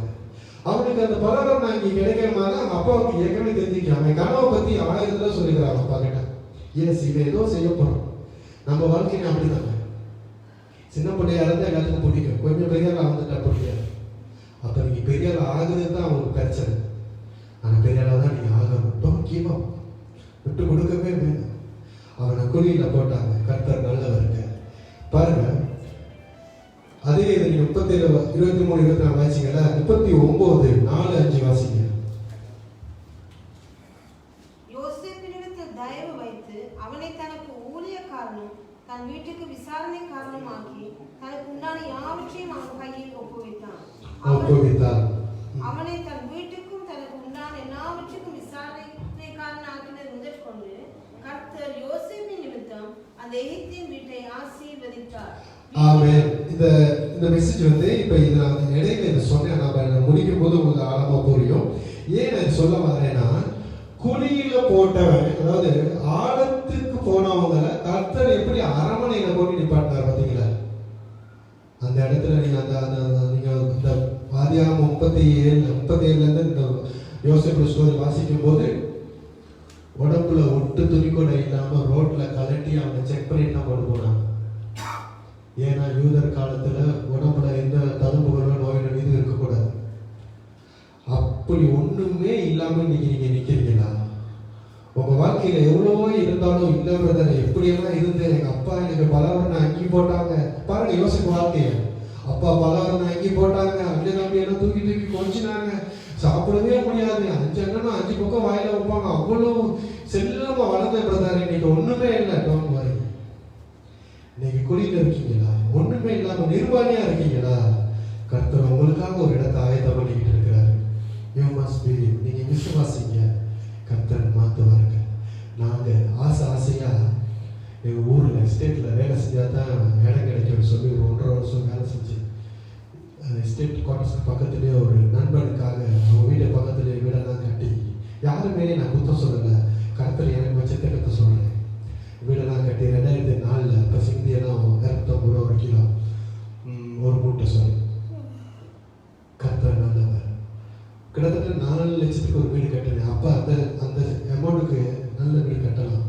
எல்லாம் கட்டி முடிச்சுட்டு எனக்கு ஆசை சிந்ததுலேருந்து செகப் சிந்தினா ரொம்ப பிடிக்கும் கீழே போட. ஸோ அவ்வளோ ஆசை கீழேனா ஃபுல்லாக செகப் சிந்தி போட்டு ஆசையாக கட்டினேன் அந்த வீடு. அது ஒரு மத ரீதி தான். சின்ன பிரச்சனை வந்து அந்த வீட்டை விட்டு விரட்டிட்டாங்க. ஏன்னா அது அவங்க நிலத்தில் கட்டின என் வீடு. ஒன்றுமே இல்லை, நான் தூக்கி போட்டு ரோட்டுக்கு வந்துட்டேன். படுக்க கூட இடம் இல்லை. அப்படியே அவசர பஸ்ஸில் படுத்துருந்தேன். பெட்டாமுக்கு அந்த சேர்லாம் படுத்துருந்துருக்கிற ஒரு காலத்தில் நிர்வாணியாக இருந்தேன். கர்த்தர் எனக்கு ஒரு நல்ல ஊழியங்கள் சபையை கொடுத்து இந்த சபைக்கு சொந்தக்காரனாக உங்களை தெரியும். இதை விட பெரிய பிளஸி உங்கள் வாழ்க்கையில் வரும். எதை குறித்து கலங்காதீங்க. ஒன்றுமே இல்லை. எங்கள் ஊரில் எனக்கு ஒரு பேர் இருக்கு. லைவ் எல்லாம் பார்த்துட்டு இருக்காங்க, என் நண்பர்கள் கூட பார்ப்பாங்க. என் ஊரில் எனக்கு பேரை என்ட்ரஸ் இல்லாதவன். ஆனால் கர்த்தர் எனக்கு எவ்வளோ பெரிய என்ட்ரஸ் கொடுத்துருக்காரு பார்த்தீங்களா? இந்த யோசேப்புக்கும் அப்படி தாங்க நடந்துச்சு. என்ட்ரஸே இல்லாதபடி உடுப்பெல்லாம் கலட்டி நிர்வாணியாய் அவனை குடியில் போட்டாங்க. ஆனால் கர்த்தர் அரமனைக்கு அவனை அதிபதியாய் மாற்றினார். இன்னும் ஆழமாக போகும்போது உங்களுக்கு விசுவாசம் பெருகும். கர்த்தர் நல்லவருங்க. ஆழத்தில் இருக்கிறீங்களா? கவலைப்படாதீங்க. கர்த்தர் உங்களை அரமனைக்கு அழைத்து செல்வார். வேற லெவலில் நீங்கள் பார்ப்பீங்க. அடுத்தவங்க முன்னாடி வேற லெவலில் நீங்கள் நிற்பீங்க. கர்த்தர் மேலானவர். நான் முடிக்கிட்டேன், என் கதையே இல்லை, அது ஒன்றுமே இல்லை, உருப்படி இல்லை அப்படி சொல்லுவாங்க முன்னாடி. இந்த கொரோனாவில் கர்த்தர் என்னையும் நிப்பாட்டினாருங்க. நிறைய பேர் சொன்னாங்க, நான் நினச்சேன் நீனும் எங்கேயோ இல்லாமல் போயிட்டேன்னு. நான் கிட்டத்தில் போயிருந்தேன் எங்கள் அண்ணன் ஊருக்கு. அவங்க சொல்கிறாங்க, நான் நினச்சி கூட பார்க்காத அளவுக்கு கர்த்தர் உங்களை உயர்த்துவார். கர்த்தர் மேலானவர். கலங்காதீங்கம்மா, எதை குறித்து கலங்காதீங்க. ஆபிரகாம் கைவிட்டுட்டான், சாராலும் கைவிட்டுட்டாங்க, அந்த குழந்தைய பெத்த தாயை கைவிட்டுருச்சு. ஆனால் என் தேவன் கைவிடல. இஸ்மவேலையும் ஒரு ஜாதியாய் மாற்றின என் தேவன். அடிமை பிள்ளையோ அதிகாரி பிள்ளையோ அவருக்கு முன்பதாக யாவரும் சாமுவேல். ஆமென். கர்த்தர் நல்லவர். 37:28 வாசிக்கணும். அந்த வர்த்தகரான மீதியானியர் கடந்து போகிற போது அவர்கள் யோசேப்பை அந்த குழியிலிருந்து தூக்கி எடுத்து அவனை இஸ்மவேலர் கையில் 20 வெள்ளிக்காசுக்கு விற்று போட்டார்கள். அவர்கள் யோசேப்பை எகிப்துக்கு கொண்டு போனார்கள். எவ்வளவுக்குமா வித்து போட்டாங்க? 20 வெள்ளிக்காசு. ஓகே, 20 வெள்ளிக்காசுக்கு வித்து போட்டாங்க யோசேப்பை. பாருங்க, தம்பி ஊருக்கு கைக்கிழிச்சிட்டாங்க, குழியிலே போட்டாங்க, கடைசியில் இன்னொரு ஊருக்கு வித்து போட்டாங்க. இப்போ யோசேப்பு குழியில போட்டுட்டு வித்து போட்டாங்களா? இதுல இருந்து கர்த்தர் எனக்கு நேரத்தை நான் சொன்னேன். நான் பைபிள் ஒரு 10 கேரக்டர் எடுத்து இந்த மெசேஜ் ப்ரிப்பேர் பண்ணேன். அவர் 2 அதிகாரத்தில் போல் மெசேஜ் கொடுத்தாரு. கர்த்தர் நல்லவர். ஏன்னா இன்னைக்கு உங்களை நிறைய பேர் மிஸ்யூஸ் பண்றாங்களா பாருங்க. அப்போ கூட விட்டுட்டு போங்க, வித்து திங்கிறாங்க. உங்களால நிறைய பேர் இன்னைக்கு சாப்பிட்டு இருக்காங்க. உங்களை வச்சு நிறைய பேர் சாப்பிட்டு இருக்காங்க. கவலைப்படாதீங்க, அது அந்த நேரத்துக்கு மட்டும்தான். ஆனால் நிரந்தரமான ஒரு சாப்பாடு நீங்க கொடுப்பீங்க, நிரந்தரமா கொடுப்பீங்க. உங்ககிட்ட கடையை வாங்கிட்டு கொடுக்கலையா? உங்களை ஏமாத்துறாங்களா?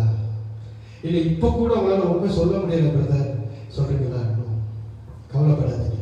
யோசிப்பு பாருங்க, எவ்வளோ அந்த ஃபீலை நினைச்சு பாருங்க. அது என்னடா, என் அண்ணன் தம்பி உடுப்ப காட்டிட்டாங்க, நிர்வாகியா நிப்பாட்டினாங்க, குழியில போட்டாங்க, இப்போ எவ்வளோ அந்த ஃபீலிங் ரொம்ப நினைச்சு உங்களை வித்தா எப்படி இருக்கும்? உங்களுக்கு விற்கிறாங்க 20 வெள்ளிக்காசு தன் சகோதரனை விற்கிறாங்க.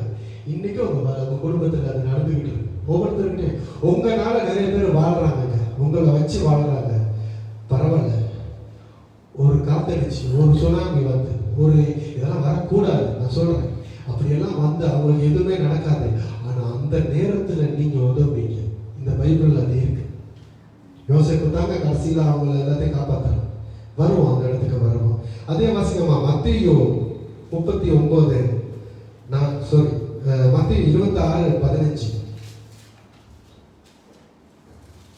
நான் அவரை உங்களுக்கு காட்டிக் கொடுக்கிறேன்,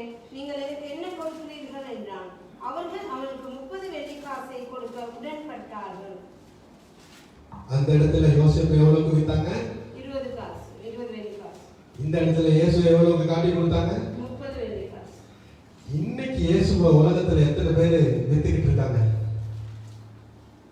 இன்னைக்கு இயேசுவை வச்சு எவ்வளவு பேர் சம்பாதிக்கிறாங்க? அந்த கூட்டம் எல்லாம் யூதாஸ் கூட்டம்.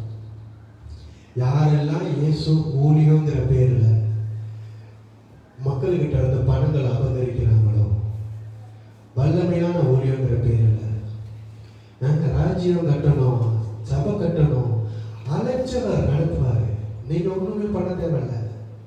நீங்க தான் சொல்றீங்கல்ல, கர்த்தர் உண்மை உள்ளவர், சொன்னதை செய்து முடிக்க வல்லவர். நான் விசுவாசிக்கிறேன். படிப்பறிவே இல்லாத, நான் லைவ்ல பார்த்துட்டு தான் இருக்காங்க. கேளுங்க, எங்கேயாவது ஸ்கூல் போயிருக்காங்க என்னோட ஒரு ஃப்ரெண்ட்ஸ் வாங்கிட்டேன். ஸ்கூலுக்கு போனது இல்லை, பைபிளை பக்கம் பக்கமா வாசிக்கல. அவர் அழைச்சாருன்னா அவரை நடத்துவார். இயேசுவை கஷ்டப்படுத்தாதீங்க. மென்மேலும் அவர் நமக்காக எல்லாமே செஞ்சுட்டாரு. இது இது இது யாருக்கு போய் சேரணுமோ போய் சேரும். கர்த்தர் நல்லவர். அன்னைக்கு இருந்த அதே யூதாஸ் கூட்டம் இன்னைக்கு இந்த பூமியில் இருந்துகிட்டு தான் இருக்கு. இயேசுவை விட்டு திக்கிறாங்க.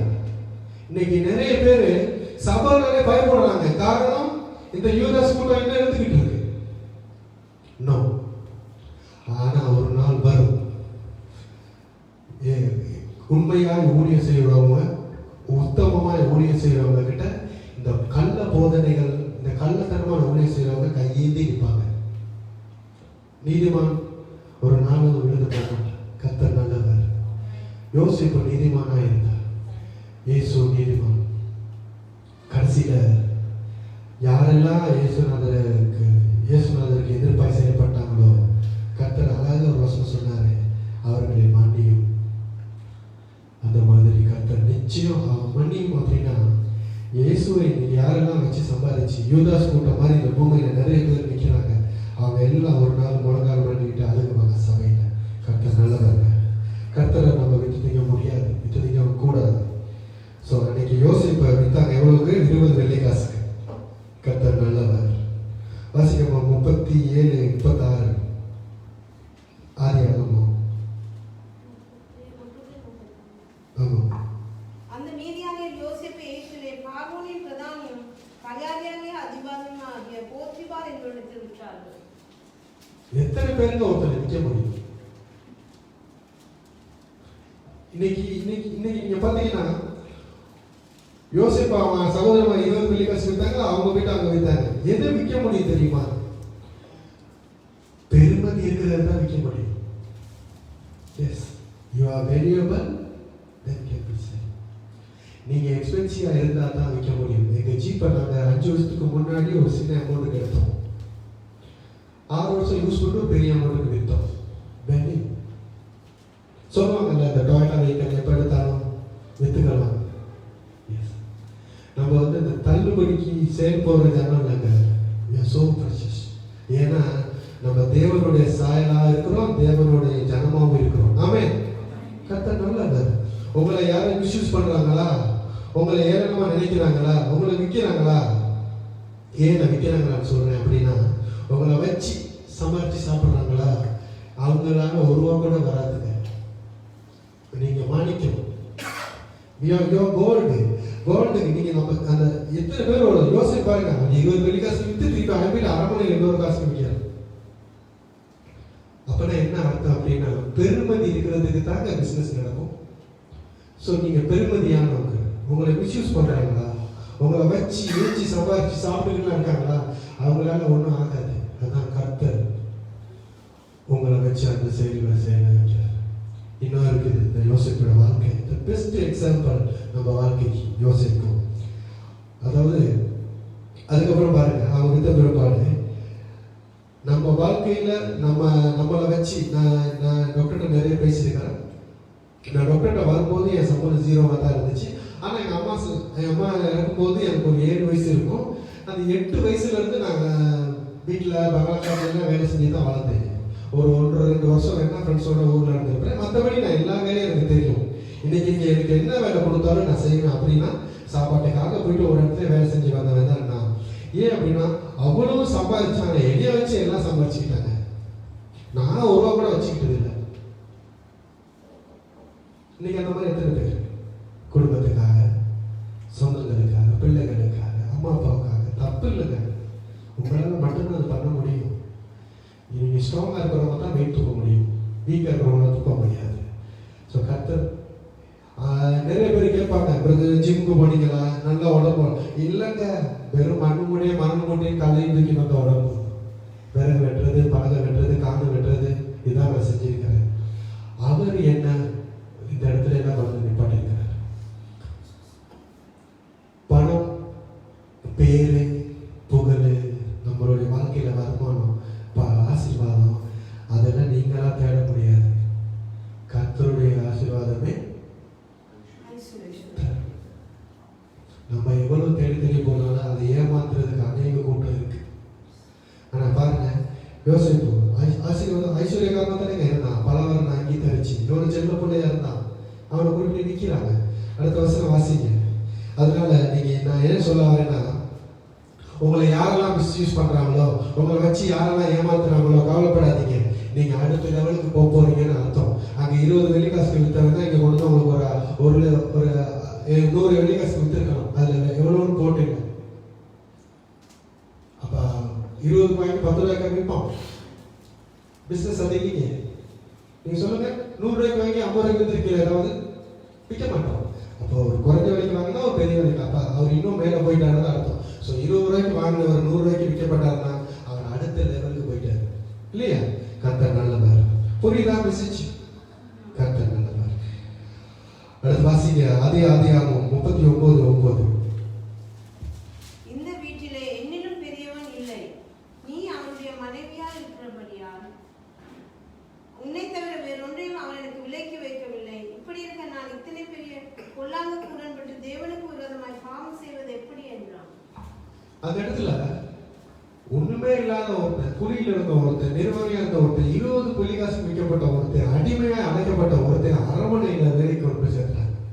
அது நான் கிட்ட சொல்றேன், அரமனையில எஜமானி கிட்ட சொல்றான், இந்த வீட்டுல இருக்கிற எல்லாம் எனக்கு கொடுக்கப்பட்டிருக்கு, பட் நீ ஒன்னும் பண்ண நான் ஒன்றும் பண்ண மாட்டேன், ஏன்னா என் தேவனுக்கு விரோதமா நான் பாவம் செய்ய மாட்டேன். இதை தாங்க நீங்க செய்யணும். தேவனுக்கு விரோதமா எதுவுமே செய்யாதீங்க. எவ்வளவு வெள்ளிக்காசு கொடுத்தாலும் சரி, தேவனுக்கு விரோதமா, இன்க்ளூடிங் மீ, நான் கூட இந்த வசனத்தை உணர்றேன். கர்த்தருக்கு விரோதமாய் செய்யப்படுகிற எதுவுமே நம்ம வாழ்க்கையில் நினைக்காது. கர்த்தருக்கு விரோதமா நம்ம செயல்படக்கூடாது. எந்த நேரத்திலையும் நம்ம எரிச்சல் படுறோம், பொறாமப்படுறோம், எரிச்சல் படுறோம், கோவப்படுறோம். அழகா சொல்றாங்க, கர்த்தருக்கு விரோதமா நான் அதை செய்ய மாட்டேன். அவனுக்கு அது பிடிச்சிருந்தாலும் என் கர்த்தருக்கு அது பிடிக்கல. கர்த்தருக்கு விரோதமா நான் அதை செய்ய மாட்டேன். ஸோ கர்த்தருக்கு விரோதமாக நம்ம செய்யக்கூடாத காரியம் செய்யக்கூடாது. அதே 39:12-14. அப்பொழுது அவள் அவனுடைய வஸ்திரத்தை பற்றி பிடித்து என்னுடைய சயனி என்றான். அவனோ தன் வஸ்திரத்தை அவள் கையிலே விட்டு வெளியே ஓடி போனான். அவன் தன் வஸ்திரத்தை அவள் கையிலே விட்டு வெளியே ஓடி போனதை அவன் கண்டபோது அவள் தன் வீட்டு மனிதரை கூப்பிட்டு, பாருங்களை, விரே மனுஷன் நம்மளுக்கு சாகசம் பண்ணும்படிக்கு அவனை நமக்கு கொண்டு வந்தார். அவன் என்னோட சயனிக்கும்படிக்கு என்னிடத்தில் வந்தான். நான் மிகுந்த சத்தமிட்டு கூப்பிட்டேன். நான் சத்தமிட்டு கூப்பிடுவதை அவன் கேட்டு தன் வஸ்திரத்தை என்னிடத்தில் விட்டு வெளியே ஓடி போய்விட்டான் என்று சொன்னான். ஆமாம். இப்போ நீங்கள் ஏன் இந்த 2 வாசிக்க சொன்னீங்கன்னா, நீங்கள் 39:9 பார்த்தீங்கன்னா அவன் சொல்கிறான், நான் கடவுளுக்கு விரோதமாக பாவம் செய்ய மாட்டேன் அப்படின்னு. ஆனால் மறுபடியும் அதே 39:12-14 வசனம் சொல்லுது, அவன் தான் அவளோட பாவத்துக்கு உடன்பட்டான். இன்னைக்கு நீங்க செய்யாத தவறு உங்க வாழ்க்கையில் நீங்க அப்படி நினைச்சு கூட இருக்க மாட்டீங்க, நீங்க எதை பத்தியுமே பேசியிருக்க மாட்டீங்க. ஆனா நிறைய பேர் நீங்க செய்யாத ஒன்றை வச்சு உங்களை பகைக்கிறாங்க. நிறைய பேர் உங்க வாழ்க்கையில நீங்க சொல்லியிருக்கவே மாட்டீங்க, நீங்க அப்படி அதை மீட் பண்ணிருக்கவும் மாட்டீங்க. பொய் சாட்சி, பொய்யான அபாண்டமான காரியங்கள் உங்க வாழ்க்கையில கொண்டு திணிக்கிறாங்க. யோசிப்பு ஒண்ணுமே செய்யலை, நான் செய்யலைன்னு கூட அவன் சொல்லலை, பேசாம தான் இருந்தான். இன்னைக்கு உங்க ஹஸ்பண்டா இருக்கலாம், மனைவியா இருக்கலாம், பெத்த பிள்ளைகளா இருக்கலாம், யார வேணாலும் இருக்கலாம், உங்களை தவறா என்னுடைய வாழ்க்கையில நிறைய நடந்துச்சு. என்னுடைய தெரிஞ்ச நண்பன், நான் அவனை பத்தி ஒண்ணுமே சொல்லலை, கோல் பண்ணி இந்த ஸ்பீக்கர்ல போட்டு என்னை கிழிச்சான். இல்லைடா, நான் அந்த மீனிங்ல சொல்லலை, நான் இப்படித்தான் சொன்னேன். இல்ல உன்னை பத்தி தெரியும், அப்படியே அப்படியாங்க. அப்புறம் ஒரு 6 மாசத்துல கால் பண்ணி இவனை மனைவி கேட்குறேன், நான் சும்மா போய் சொல்லிட்டேன், இவனை மனைவி கேட்குறேன், நான் அவசரப்பட்டு உன்னை ஏசிட்டேன், நான் பேசாம இருக்கேன். கர்த்தர் நமக்காக யுத்தம் பண்ணுவார், நீங்கள் சும்மா இருப்பீர்கள். கர்த்தர் நல்லவர். மற்றவங்க உங்களை குறித்து பொய் சொல்லிட்டாங்களா, உங்களை குறித்து பொய்யான எதை குறித்து நீங்கள் கலங்காதீங்க. தேவன் உங்களை யாருக்கு முன்பதாக விசாரிச்சு நியாயம் செய்வார். கர்த்தர் நல்லவர். 39, 23, 21, 23. கர்த்தரோ யோசேப்போடே இருந்து அவன் மேல் கிருபை வைத்து சிறைச்சாலை தலைவனுடைய தயவு அவனுக்கு கிடைக்கும்படி செய்தார். சிறைச்சாலை தலைவன் சிறைச்சாலையில் வைக்கப்பட்ட யாவரையும் யோசேப்பின் கையிலே ஒப்புவித்தான். அங்கே அவர்கள் செய்தது எல்லாவற்றையும் யோசேப்பு செய்வித்தான்.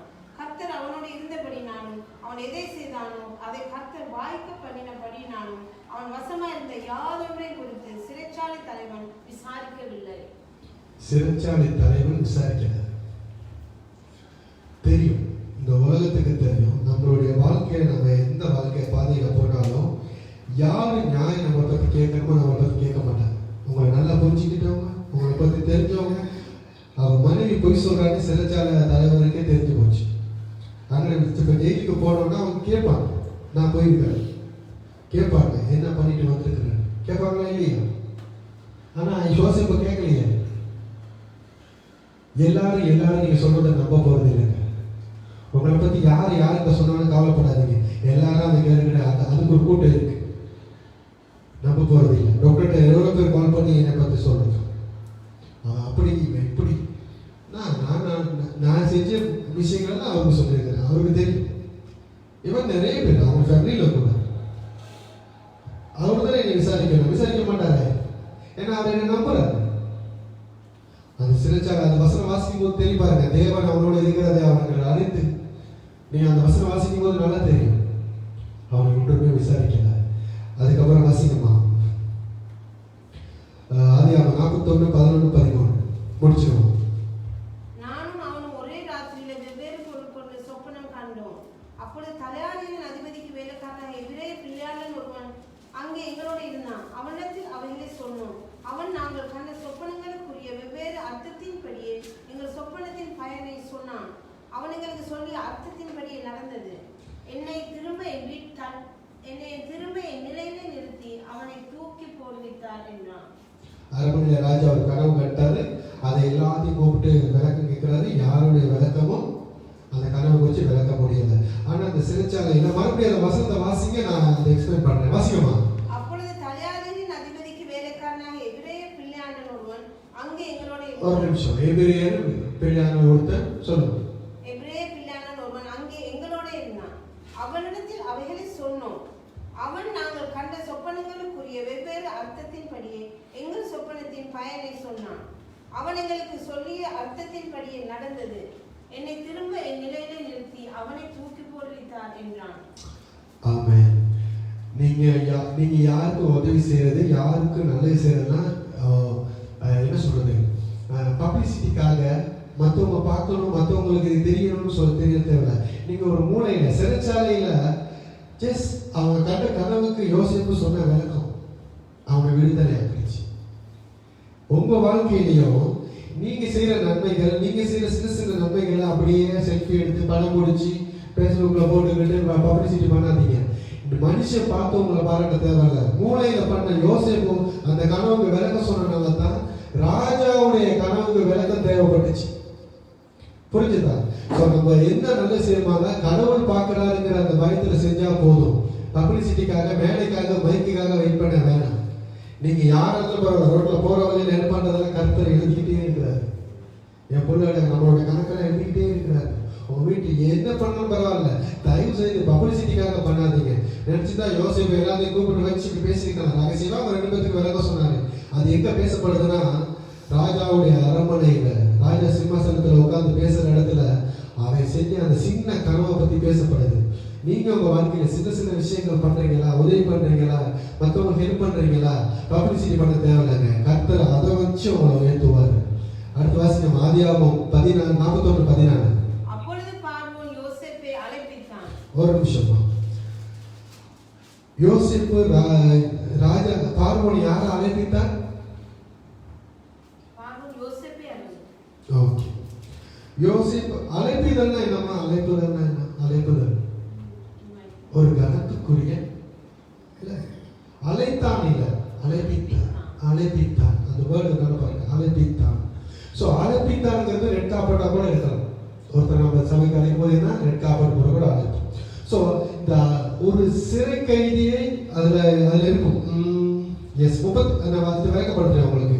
39:20 வாசிக்கமா? 39:20 வாசிக்க இதை வாசிக்கணும்.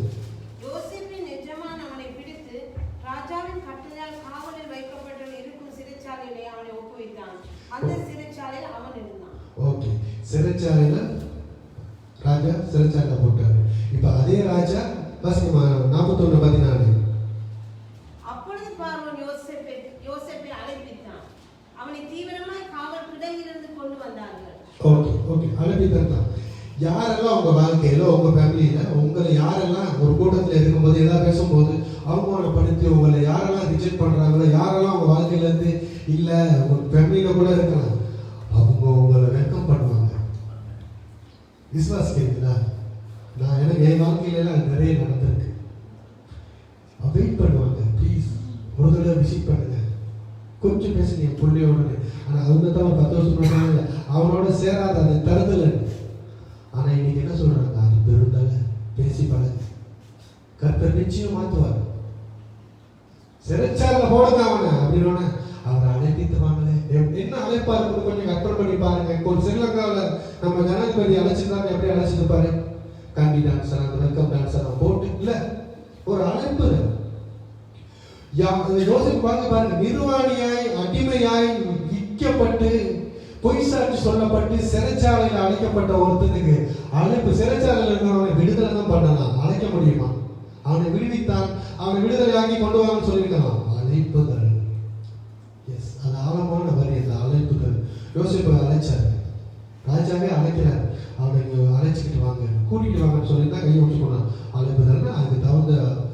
இன்னைக்கு உங்க வாழ்க்கையில உங்களை ரிஜெக்ட் பண்ணவங்க, வீட்டை விட்டு விரட்டினவங்க, உங்களை ஏளனமா பேசினவங்க, உங்களை அலட்சியமா பார்த்தவங்கலாம் நீங்க தான் அவங்களுக்கு சீஃப் கெஸ்ட். விசுவாசிக்கிறீங்களா? நீங்க தான். அம்மா வாங்க இந்த ரிவரை வெட்டுங்கம்பாங்க உங்களை. அவங்க ஒரு கடை திறப்பாங்க. உங்களை ஏமாத்தினவங்க தாங்க, உங்களை அவமானப்படுத்தினவங்க தான். நீங்க தான் எங்க கடையை திறக்கணும்பாங்க. எஸ், இன்னைக்கு நிறைய பேர் இந்த இடத்துல அப்படி இருக்கிறீங்க. விஐபி அவங்களுக்கு நீங்க தான் விஐபி இருப்பீங்க. கர்த்தர் அந்த இடத்த உங்களுக்கு உருவாக்குவாரு.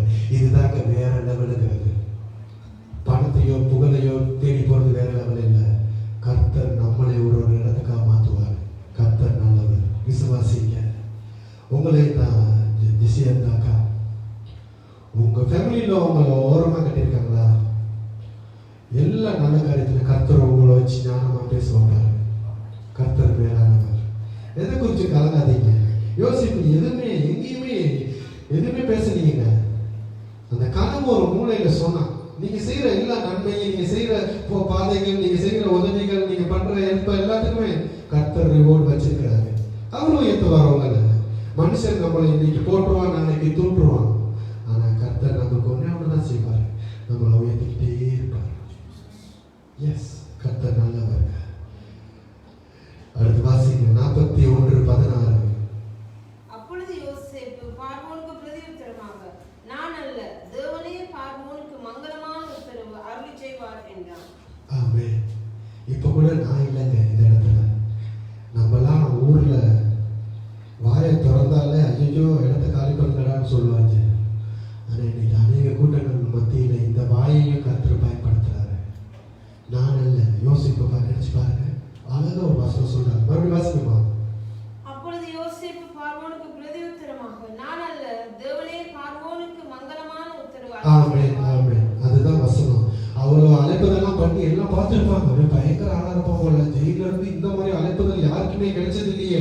எல்லாரும் ஒதுக்கிய நிறைய பேர் பெஸ்ட்பாங்க. நீங்க பாக்குறீங்கன்னா இந்தியாவில் ஓட்டு போட போகும்போது எக்டர்ஸ் மாதிரி எப்படி வளைச்சு பிடிக்கிறாங்க. ஸோ அந்த மாதிரி இருந்திருப்பாங்க.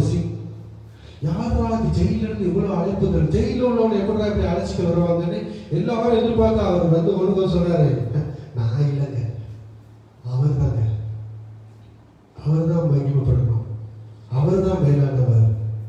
இன்னைக்கு நீங்க அதான் சொல்லணும். நான் இல்லைங்க, ஐமன் நத்தி, நான் ஒரு கைநாட்டு. நான் என்ன சொன்னேன்? ஆனால் அவர் என்ன நாட்டுனாரு பாருங்க, ஆலமரமாக உயரப்படு. இன்னைக்கு உங்க வாழ்க்கையில் நீங்க ஒண்ணுமே இல்லை, கர்த்தரை மகிமைப்படுத்துகிற எந்த ஸ்தானத்திலும் கர்த்தர் உங்களை மகிமைப்படுத்துவார். ஆனா இன்னைக்கு மாறி போச்சு ஊழியம். பாஸ்டர் மாறு, ஊழியக்காரங்க எல்லா மதத்தை எடுத்துக்கிட்டாலும் அப்படித்தான். அவங்கள தான் கடவுளா பாக்குறாங்க. நானா இன்னைக்கு இனி வர ஜெனரேஷனுக்கு பண்ற ஊழியக்காரங்க தாங்க இயேசுவா தெரிய போறாரு எல்லா மதத்திலையும். ஏன்னா இன்னைக்கு ஊழியக்காரவங்க தான் கடவுளா மாத்திட்டாங்க மனுஷன். யோசிப்பு சிம்பிளா சொல்லிட்டாரு, நான் இல்லைங்க, I am nothing because my God only do this. நான் ஒண்ணுமே இல்லை. பார்வன் கூப்பிட்டு கேட்கிறாரு, பாபா நான் ஒண்ணுமே இல்லை. கர்த்தர் உங்களோட பேசுவார். இன்னைக்கும் அப்படித்தாங்க, கர்த்தர் நம்மளோட பேச விடுங்க. கண்ட கண்ட சத்தத்துக்கெல்லாம், கண்ட கண்ட பொய்யான சத்தத்துக்கெல்லாம் செவி கொடுக்க கூடாது. கர்த்தர் நல்லவர். ஆமென். அப்படி நீங்க சொன்னீங்கன்னா கர்த்தர் உங்களை அடுத்த லெவலுக்கு கொண்டு போவாரு. பாருங்க, அந்த இடத்துல கொண்டு வந்து எஸ் பாஸ் நான் தான் சொன்னேன், அந்த காலத்துல இருந்தே அப்படிதான் அப்படின்னா சொல்லவே இல்லை. நான் ஒண்ணுமே இல்லைங்க, என்னமோ தெரியல, கர்த்தர் தான் உங்களோட பேச போறாரு சொன்னோன்னு. அதுக்கப்புறம் வாசிங்க ஆதியாகமம் 41 44 மட்டும் முடிச்சிடலாம். பின்னும் பார்வோன் யோசேப்பை நோக்கி, பார், எகிப்து தேசம் முழுமைக்கும் உன்னை அதிகாரி ஆக்கினேன் என்று சொல்லி பார்வோன் தன் கையில் போட்டிருந்த தன் முத்திரை மோதிரத்தை கழற்றி. ஒரு நிமிஷம், அப்படி அது ஒரு அதிகமா வாசிங்க. இப்ப பார்வோன் நீங்க சொன்னது ஒரே ஒரு வசனம் தான். 41:14 என்ன சொன்னாரு? நான் இல்ல, தேவனே பார்வோனுக்கு மங்களமான உத்தரவு. தேவனே பார்வோனுக்கு மங்களமான உத்தரவு அவர் சொல்லட்டும். நான் என்னால உங்களை சந்தோஷப்படுத்த முடியாது. இப்பயும் சொல்றேன், இந்த சபையில் இருக்கிற ஒவ்வொருத்தருக்கும் என்னால சந்தோஷப்படுத்த முடியாது. ஆனா கர்த்தர் தான் உங்களை சந்தோஷப்படுத்துவாரு. He can do anything. விசுவாசிங்க.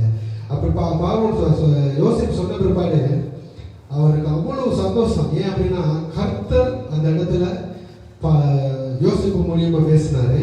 இப்ப வாசிங்கம்மா 41 இந்த வசனத்தை 41, 42, 43, 44 இந்த 4 வசனத்தையும் ஒரு வசனமா வாசிங்க.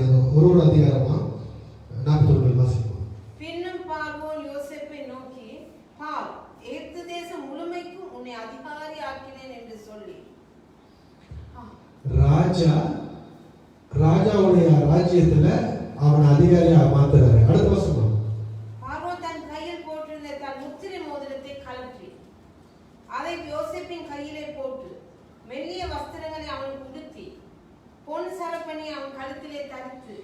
ஒரு நிமிஷம். ராஜ வஸ்திரம் நான் பலவர் அங்கேயே கிழிச்சாங்க எங்க சொந்த வீட்டுல. ஆனா ராஜா அரமனையில அவனுக்கு மெல்லிய வஸ்திரம், அப்படியே நம்ம ஊர்ல சொல்ல போன லினன் செட். லினன் தான் பெஸ்ட். நீ உடுப்புல எது லினன் தனிக்குமா இருக்கும், மெல்லிசா இருக்குமா? மெல்லிசா இருக்கும். அப்ப ராஜாவுடைய உடனே நினைச்சு பாருங்க, யோசேப்பு கிடைச்ச உணவு கொஞ்சம் நினைச்சு பாருங்க. ஒண்ணுமே இல்லாம வந்தேன். 20 ரூபாய்க்கு வித்தேன். 20 ரூபாய்க்கு விற்கப்பட்ட யோசேப்பு. வாசிக்குமா? இது நீ எப்படி இந்த வசனத்தை எடுக்கணும்? நான் தாவீதை வச்சு நிறைய பேர்த்த வச்சு பைபிள்ல உட்கார்ந்தேன். இதுலயே இவ்வளவு பெருசு இருக்கு. வாசிக்குமா? அதை யோசேப்பின் கையிலே போட்டு மெல்லிய வஸ்திரங்களை அவன் உடுத்தி பொன் சரப்பணி அவன் கழுத்தில் தரித்து தன்னுடைய 2ஆம் ரதத்தின் மேல் அவனை ஏற்றி தென்னனிட்டு பணியுங்கள் என்று அவனுக்கு முன்பாக கூறுவித்து எகிப்து தேசம் முழுமைக்கும் அவனை அதிகாரி ஆக்கினான். ஆமென். 2ஆம் ரதத்தில் ஏற்றி அப்படின்னா ராஜாவுக்கு பக்கத்திலேயே போறாரு. வாசிங்க. பின்னும் பார்வோன் யோசேப்பை நோக்கி, நான் பார்வோன், ஆனாலும் எகிப்து தேசத்தில் உள்ளவர்கள் ஒருவனும் உன் உத்தரவில்லாமல் தன் கையையாவது தன் காலையாவது அசைக்க கூடாது என்றான்.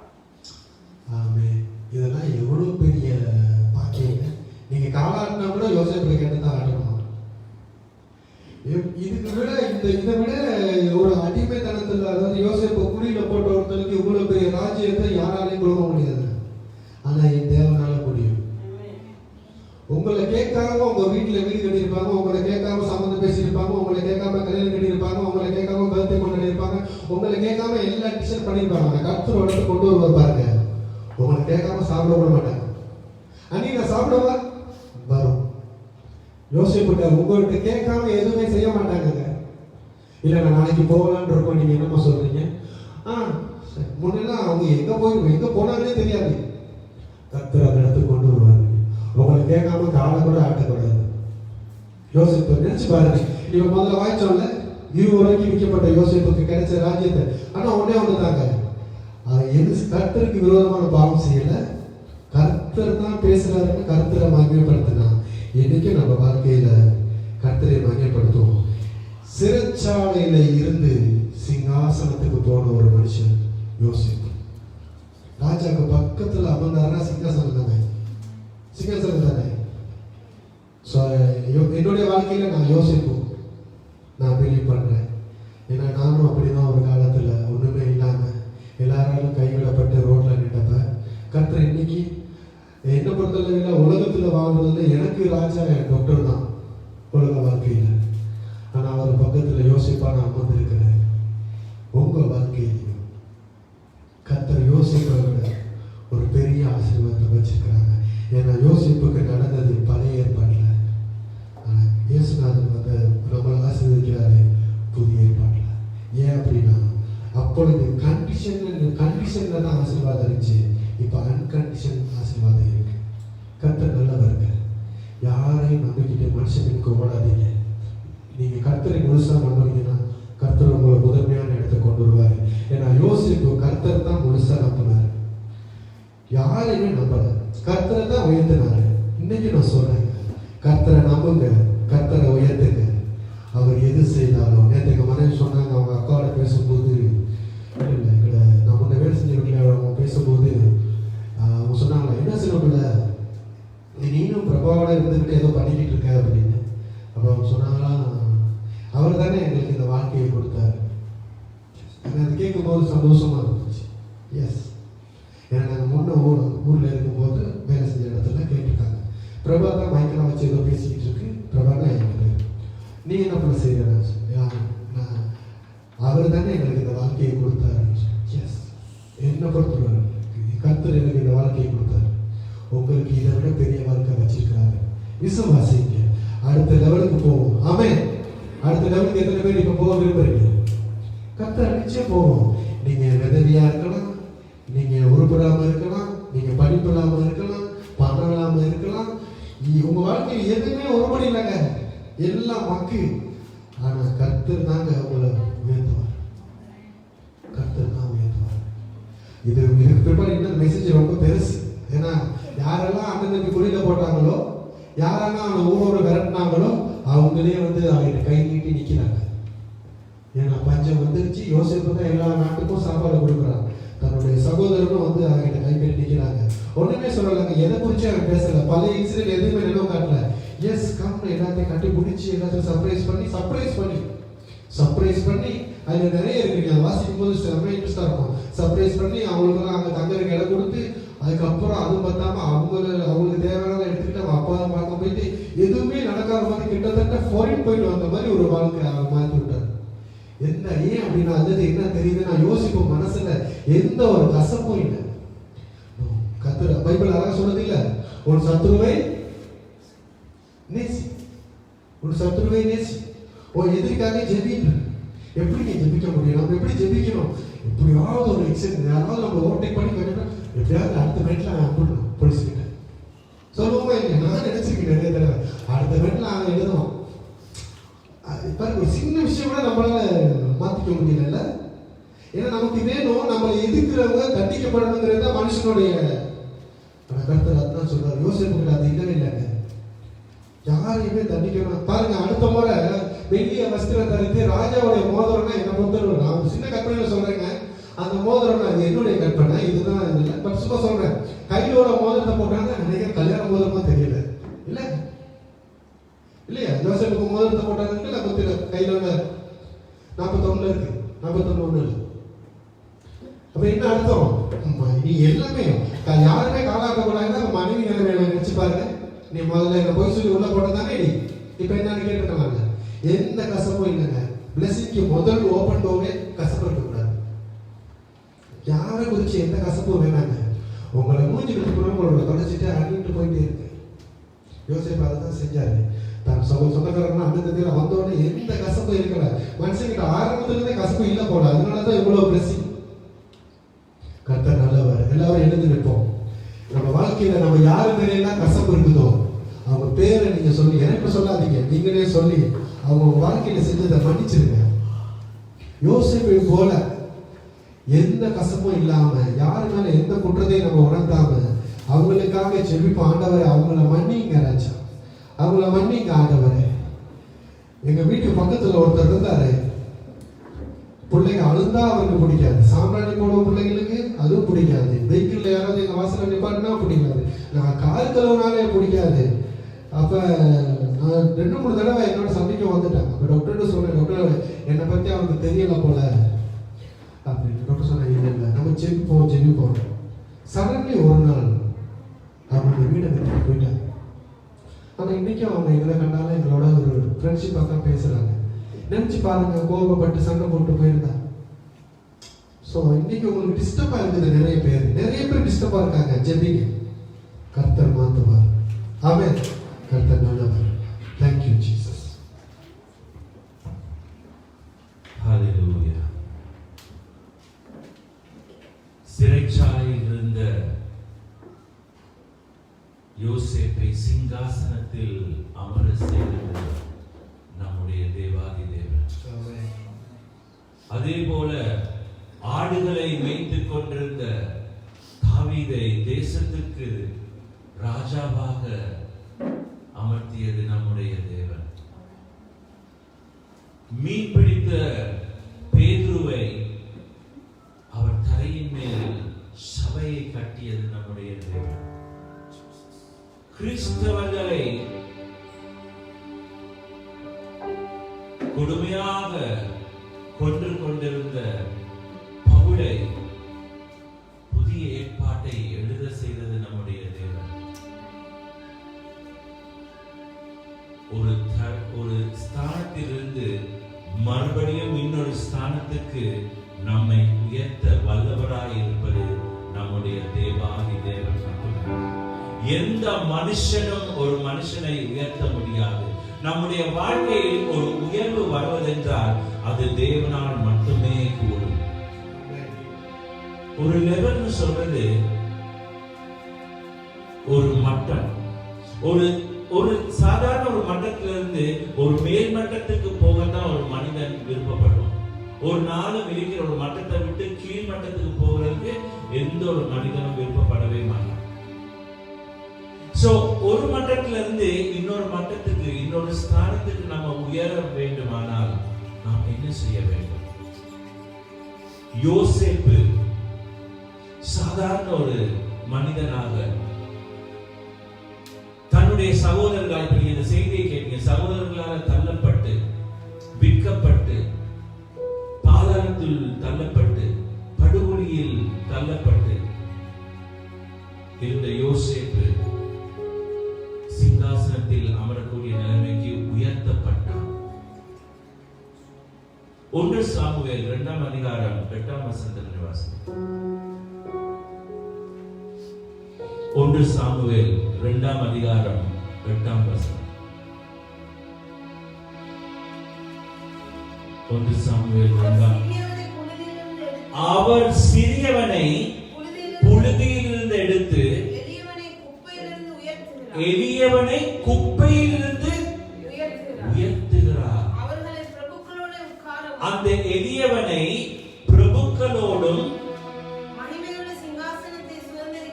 மகிமையுள்ள சிங்காசனத்தையும் சுதந்தரித்துக் கொள்ளும்படியாக செய்கிறார். மறுபடியும் வாசிங்க.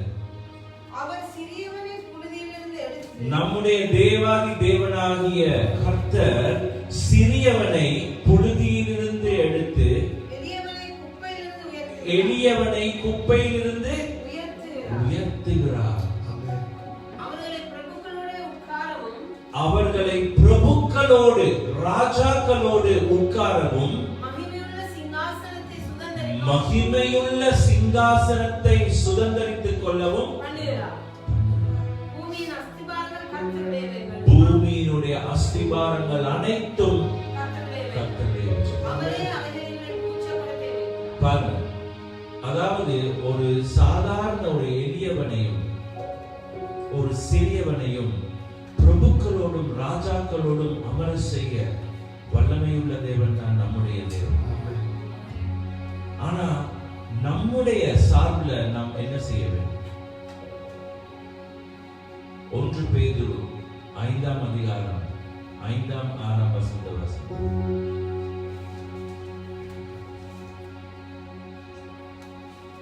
1 பேதுரு 5ஆம் அதிகாரம் 5ஆம் 6ஆம் வசனம். அந்தபடி இளைஞரே மூப்பருக்கு கீழ்ப்படியுங்கள். நீங்கள் எல்லாரும் ஒருவருக்கொருவர் கீழ்ப்படிந்து மனத்தாழ்மை கீழ்ப்படிந்து மனத்தாழ்மையை அணிந்து கொள்ளுங்கள். பெருமையுள்ளவர்களுக்கு தேவன் எதிர்த்து நிற்கின்றார், தாழ்மை உள்ளவர்களுக்கோ கிருபை அளிக்கிறார். அடுத்த வசனம் முக்கியமான வசனம். ஆகையால் ஏற்ற காலத்திலே தேவன் உங்களை உயர்த்தும் படிக்கு அவருடைய தேவனுடைய பலத்த கரத்துக்குள் அடங்கி இருங்கள். தேவாகி தேவனுடைய பலத்த கரத்துக்குள் அடங்கி இருங்கள். ஏற்ற காலத்தில் அவர் நம்மை உயர்த்துவார், நம்மை சுமப்பார், நம்மை காப்பார், நம்மை நடத்துவார், நம் கரம் பற்றி நம்மை சுமந்து செல்லும் தேவன். வேற லெவல் வேணுமா? நமக்கு வேற லெவல் வேணுமா இருந்தால், நாம் உயர்த்தப்பட வேண்டுமா என்றால் நாம் தாழ்மை அடைய வேண்டும். நம்ம எவ்வளவுக்கு நம்மை தாழ்த்துறோமோ அவ்வளவுக்கு தேவன் நம்மை உயர்த்துவார். நம்ம எவ்வளவுக்கு கீழ்ப்படுகிறோமோ அவ்வளவுக்கு தேவன் நம்மை ஆசீர்வதிப்பார். இதுதான் சத்தியம். இந்த யோசேப்பு இந்த வாழ்க்கையில பாத்தீங்கன்னா தன்னுடைய சகோதரர்களுக்கு விரோதமாக கரண் சொன்னது போல தன்னை விற்ற, தன்னை பாதாளத்தில் தள்ளிய தன்னுடைய சொந்த சகோதரர் மேல் அவன் கோபம் அடையவில்லை, வைராக்கியம் வைக்கவில்லை. அவன் தன்னை தாழ்த்தினான். அவர்களை கண்டபோது கூட யோசேப்பு அவர்களை கண்டபோது அவன் சிங்காசன வீட்டில் அவனை கண்டபோது கூட தன்னுடைய சகோதரர்களை கண்டு அவன் மிகவும் மகிழ்ச்சி அடைந்து அவர்களை நோக்கி போனான். அப்ப அந்த நிமிஷத்துல யார் தாழ்மை அடைந்து போனார்? தன்னை விற்ற, தன்னை படுகொலியில் தள்ளிய சகோதரர்கள் தான் தாழ்மை அடைந்து போனாங்க. ஏனென்றால் தேவன் நம் ஒருவனை உயர்த்தினால் அவர் ஒருபோதும் தாழ்மை அடைய மாட்டார். அதனால யோசேப்பை போல நாம் தாழ்மையோடு தேவனுடைய பலத்த கரத்துக்குள் அடங்கி இருக்க வேண்டும். தேவனுடைய பலத்த கரத்துக்குள் நாம் எப்படி அடங்கி இருக்க முடியும்? இப்ப நீங்க ஒவ்வொரு, அதாவது நம்ம செய்தியை கேட்கும் போது நாம் ஒவ்வொன்றா யோசிக்கணும். கர்த்தாவே, வேதம் சொல்றது உம்முடைய பலத்த கரத்துக்குள் அடங்கி இருக்க வேண்டும் என்று. நாம் எப்படி தேவனுடைய கரத்தை பார்த்திருக்கோமா? நாம் தேவனுடைய கரத்தை பார்த்துக்கோமா? இல்லை. அப்ப நம்ம எப்படி அந்த தேவனுடைய பலத்த கரத்துக்குள் அடங்கி இருக்க முடியும்? நாம் என்றைக்கு தேவனுடைய பிரசன்னத்தில் அவருடைய வார்த்தையில் நாம் வாழ பழகிறோமோ, நாம் அப்படி வாழும் போது தேவன் நம்மை புரிந்து கொண்டவராய், நம்முடைய ஒவ்வொரு சுபாவத்தையும் புரிந்து கொண்டவராய், நம்முடைய ஒவ்வொரு கிரியைகளையும், நம்முடைய ஒவ்வொரு யோசனைகளையும் சிந்தனைகளையும் புரிந்து கொண்டவராய், நம்மை உயர்த்த வல்லவராய் இருக்கிறார். அவர் நம்மை ஏற்றுக்கொள்ள வேண்டும். அதாவது அந்த தகப்பன் தன்னுடைய பிள்ளையை ஏற்றுக்கொள்ள வேண்டும். எப்படி ஏற்றுக்கொள்வார்? அவருடைய சன்னிதானத்துல, அவருடைய சமூகத்துல நம்ம வராம நம்ம எப்படி ஏற்றுக்கொள்ள முடியும்? நாம் எத்தனையோ விஷயங்களை தேடி தேடி ஓடுறோம். ஒவ்வொரு நாளும் ஒவ்வொரு இந்த உலக பிரகாரமான வேலைகளையும் நிறைய இதுல நம்ம ஓடிக்கிட்டே இருக்கோம். தேவனுடைய பிரசன்னத்தை, அவருடைய சந்நிதியில், அவருடைய சமூகத்தை நம்ம வர்றோமா? நம்ம இன்னைக்கு நம்முடைய தேவனுடைய சமூகத்துல வந்து நம்மை தாழ்த்துகிறோமோ, எவ்வளவு அவருடைய சமூகத்துல வந்து நம்மை நாம் அர்ப்பணம் செய்து நீங்க என்ன நடத்துங்கப்பா. அதுதான் ஒரு அழகான பாட்டு.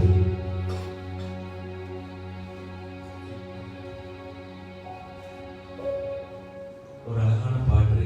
அந்த பாட்டு மியூசிக் இல்லாட்டி பரவாயில்ல, அந்த வார்த்தைகளை மட்டும் கேட்போம். சங்கீதக்காரன் படிக்கிறான். நான்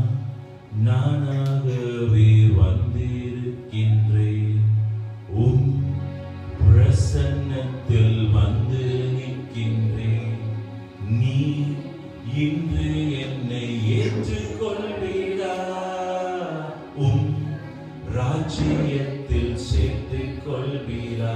அது முதல் வருது, யோசேப்பை போல் நான் ஒழுங்கில்லையே, நோவாவை போல் நீதிமானும் இல்லையே, ஆபிரகாமை போல் விசுவாசி இல்லையே, தானியேலை போல் உம்மை வேண்டவில்லையே, நான் வீணாகி பாழாகி வந்து நிற்கின்றேன்.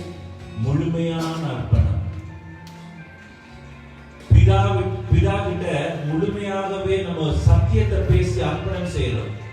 நான் வீணாகி பாழாகி வந்திருக்கிறேன்ப்பா. நான் யோசேப்பை போல ஒழுங்கான வாழ்க்கை வாழல, நான் நோவாவை போல நீதிமானாவும் இருக்கல, ஆபிரகாமை போல விசுவாசியாகவும் இருக்கல, தானியேலை போல நான் வேண்டவனாகவும் இருக்கல. ஆண்டவரே, இதோ உங்களுடைய சமூகத்தில் வந்திருக்கு. எத்தனை பேர் இன்று கரங்களை உயர்த்தி அர்ப்பணம் செய்யுங்க. உங்களையே நீங்க அர்ப்பணம் செய்யுங்க. அப்பா கிட்ட சொல்லுங்க, அப்பா நான் ஒரு விசுவாசி இல்லை, நிறைய தடவை நான் ரொம்ப அவிசுவாசத்தனமா நடக்கிறேன். ஆண்டவரே, நான் நீதிமான் இல்லப்பா, உங்களுடைய ரத்தத்தால கழுவப்பட்ட நீதிமானா இருந்தாலும் நிறைய விஷயங்கள்ல நீதி இல்லாம அக்கிரமத்தில் நடந்து சுவாமி. அதே போல நான் யோசேப்பை போல ஒழுங்கான வாழ்க்கை வாழலப்பா, பலவீனத்துல சிக்குண்டு பல பாவங்கள்ல சிக்குண்டு நான் வாழ்ந்திருக்கேன் சுவாமி. தானியேலை போல 3 வேளை உங்களை ஜெபிக்கவும் இல்லை, உங்களுடைய சந்நிதியில வரவும் இல்லை ஆண்டவரே. ஆனா இப்ப நான் பாலாகி வீணாகி வந்திருக்கிறேன். என்னை முழுமையாக அர்ப்பணிக்கிறேன் சுவாமி. என்னை ஏற்றுக்கொள்வீங்களா? அர்ப்பணம் செய்து இப்பொழுது இந்த ராபோஜன பந்தியின் ஊடாக நாம் நம்மை அர்ப்பணம் செய்வோம்.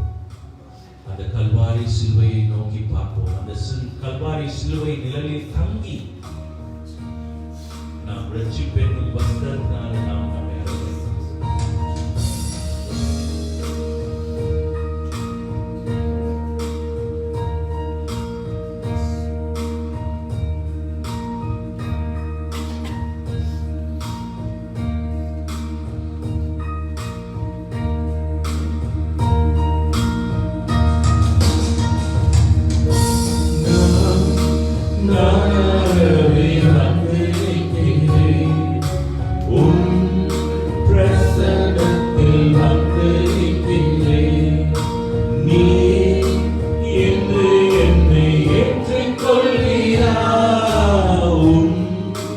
ராஜ்யத்தில் சேர்த்துக்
கொள்வீரா?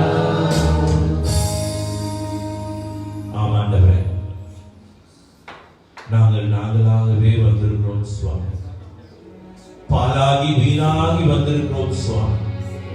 உம்முடைய ராபோஜன பந்தியில் பங்கெடுக்க எங்களை தகுதிப்படுத்தி உம்முடைய சரீரத்தையும் உம்முடைய இரத்தத்தையும் நாங்கள் போஜனம் பண்ணி பானம் பருக வந்து நிற்கின்றோம் சுவாமி. நீர் எங்களை ஏற்றுக்கொள்ளும், நீர் எங்களை ஏற்றுக்கொள்ளும், எங்களை பரிசுத்தப்படுத்துங்கப்பா. இதோ ஆண்டவரே, நாங்கள் கரங்களில் ஏந்தி இருக்கின்ற இந்த அப்பமானது இது வெறுமையான அப்பம் அல்ல சுவாமி. அன்று 2000 வருடங்களுக்கு முன் கல்வாரி சிலுவையில் அடிக்கப்பட்ட நொறுக்கப்பட்ட உம்முடைய சரீரம் என்பதை நாங்கள் விசுவசிக்கிறோம் சுவாமி. நாங்கள் இந்த அப்பத்தை போஜனம் பண்ணும் போது நாங்கள் விசுவசிக்கிறோம் ஆண்டவரே, அன்று நீர் எதற்காக உம்முடைய சரீரத்தை நொறுக்கப்பட்டு அடிக்கப்பட்டு மரணத்தை நீர் ஏற்றுக்கொண்டீரோ, உம்முடைய தழும்புகளால் நாங்கள் சுகமானோம். இயேசுவே, இந்த உம்முடைய சரீரத்தை நாங்கள் போஜனம் பண்ணும் போது எந்த ஒரு கொரோனா வைரஸோ எந்த ஒரு பாக்டீரியாவோ எங்களுடைய சரீரத்தை அணுக முடியாது. அப்படியே அது அணுகினாலும் அந்த பாக்டீரியாவும் வைரஸும் மரணமடையவே தவிர நாங்கள் மரணமடைய மாட்டோம் என்று அறிக்கை செய்கிறோம் சுவாமி. நாங்கள் உம்முடைய சரீரத்தை போஜனம் பண்ணும் போது எங்களுக்கு விரோதமாக உருவாக்கப்பட்ட எந்த ஒரு ஆயுதமும் வாய்க்காதே போகும்.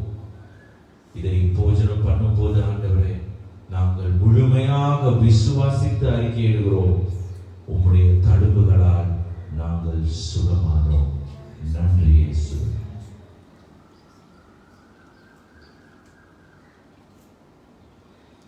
இயேசு சுவாமி, இதோ நாங்கள் கரங்களில் ஏந்திருக்கின்ற இந்த திராட்சை ரசமானது இது வெறுமையான திராட்சை ரசம் அல்ல. அன்று கல்வாரி சிலுவையில் நீ சிந்திய உம்முடைய சொந்த ரத்தம் ஆண்டவர். உம்முடைய சொந்த ரத்தத்தை சிந்தி எங்களை பிதாவுக்கு சொந்தமாக்கியது இந்த பரிசுத்த ரத்தம். பாவியாய் இருந்த எங்களை பரிசுத்தவானாக தகுதிப்படுத்தியது இந்த ரத்தம். இந்த புனித ரத்தம் தான் எங்களை பரிசுத்த ஸ்தலத்துக்குள் அழைத்து சென்றது சுவாமி. இந்த ரத்தம் தான் எங்கள் பாவங்களையும் சாபங்களையும் நீக்கி எங்களை நீதிமானாக நிறுத்தியது சுவாமி. இதோ இயேசுவே, உம்முடைய இரத்தத்தை நாங்கள் பானம் பண்ணும் போது நீர் எங்களுக்கு தந்த அந்த நித்திய ஜீவனை பெற்று ஆபிரகாமின் சகல ஆசீர்வாதங்களையும் நாங்கள் சுதந்திரித்துக் கொள்கிறோம். நன்றி இயேசுவே.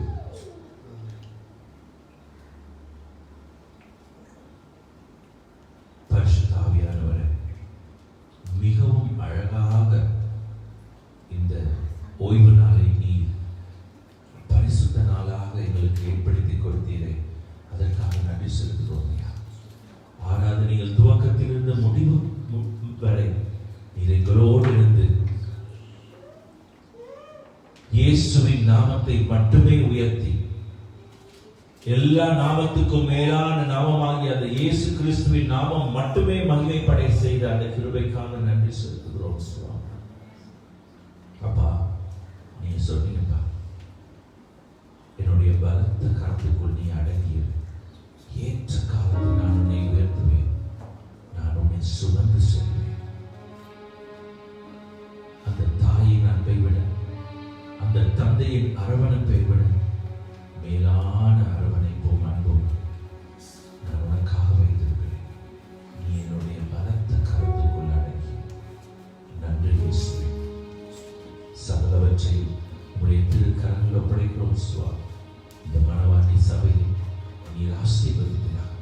வந்திருக்கின்ற ஒவ்வொரு பிள்ளைகளையும் நீர் கருத்தாய் விசாரித்து அவருடைய தேவைகளை எல்லாம் சந்தித்து அவர்களுடைய ஒவ்வொரு குறைவுகளையும் கிறிஸ்துவின் மகிமைக்குள் நிறைவாக்குகிறார் சுவாமி. எல்லா துணிகர மகிமை உமக்கே செலுத்துகிறோம். இயேசுவின் மூலம் ஜெபிக்கிறோம் நல்ல பிதாவே. எல்லோரும் ஒன்று சேர்ந்து சொல்வோம். எல்லாரும் பர்சனலா சொல்லுங்க. என் ஆத்துமாவே கர்த்தரை ஸ்தோத்திரி, என் முழு உள்ளமே அவருடைய பரிசுத்த நாமத்தை ஸ்தோத்திரி. என் ஆத்துமாவே கர்த்தரை ஸ்தோத்திரி, அவர் செய்த சகல உபகாரங்களையும் மறவாதே. அவர் என் அக்கிரமங்களை எல்லாம் மன்னித்து என் நோய்களை எல்லாம் குணமாக்கி என் பிராணனை அழிவுக்கு விலக்கி மீட்டு என்னை கிருபையினாலும் இரக்கங்களினாலும் முடிசூட்டி நன்மையினால் என் வாயை திருப்தியாக்குகிறார். கழுகுக்கு சமானமாய் என்னுடைய வயது திரும்ப வாழ வயது போலாகிறது. ஆமென்.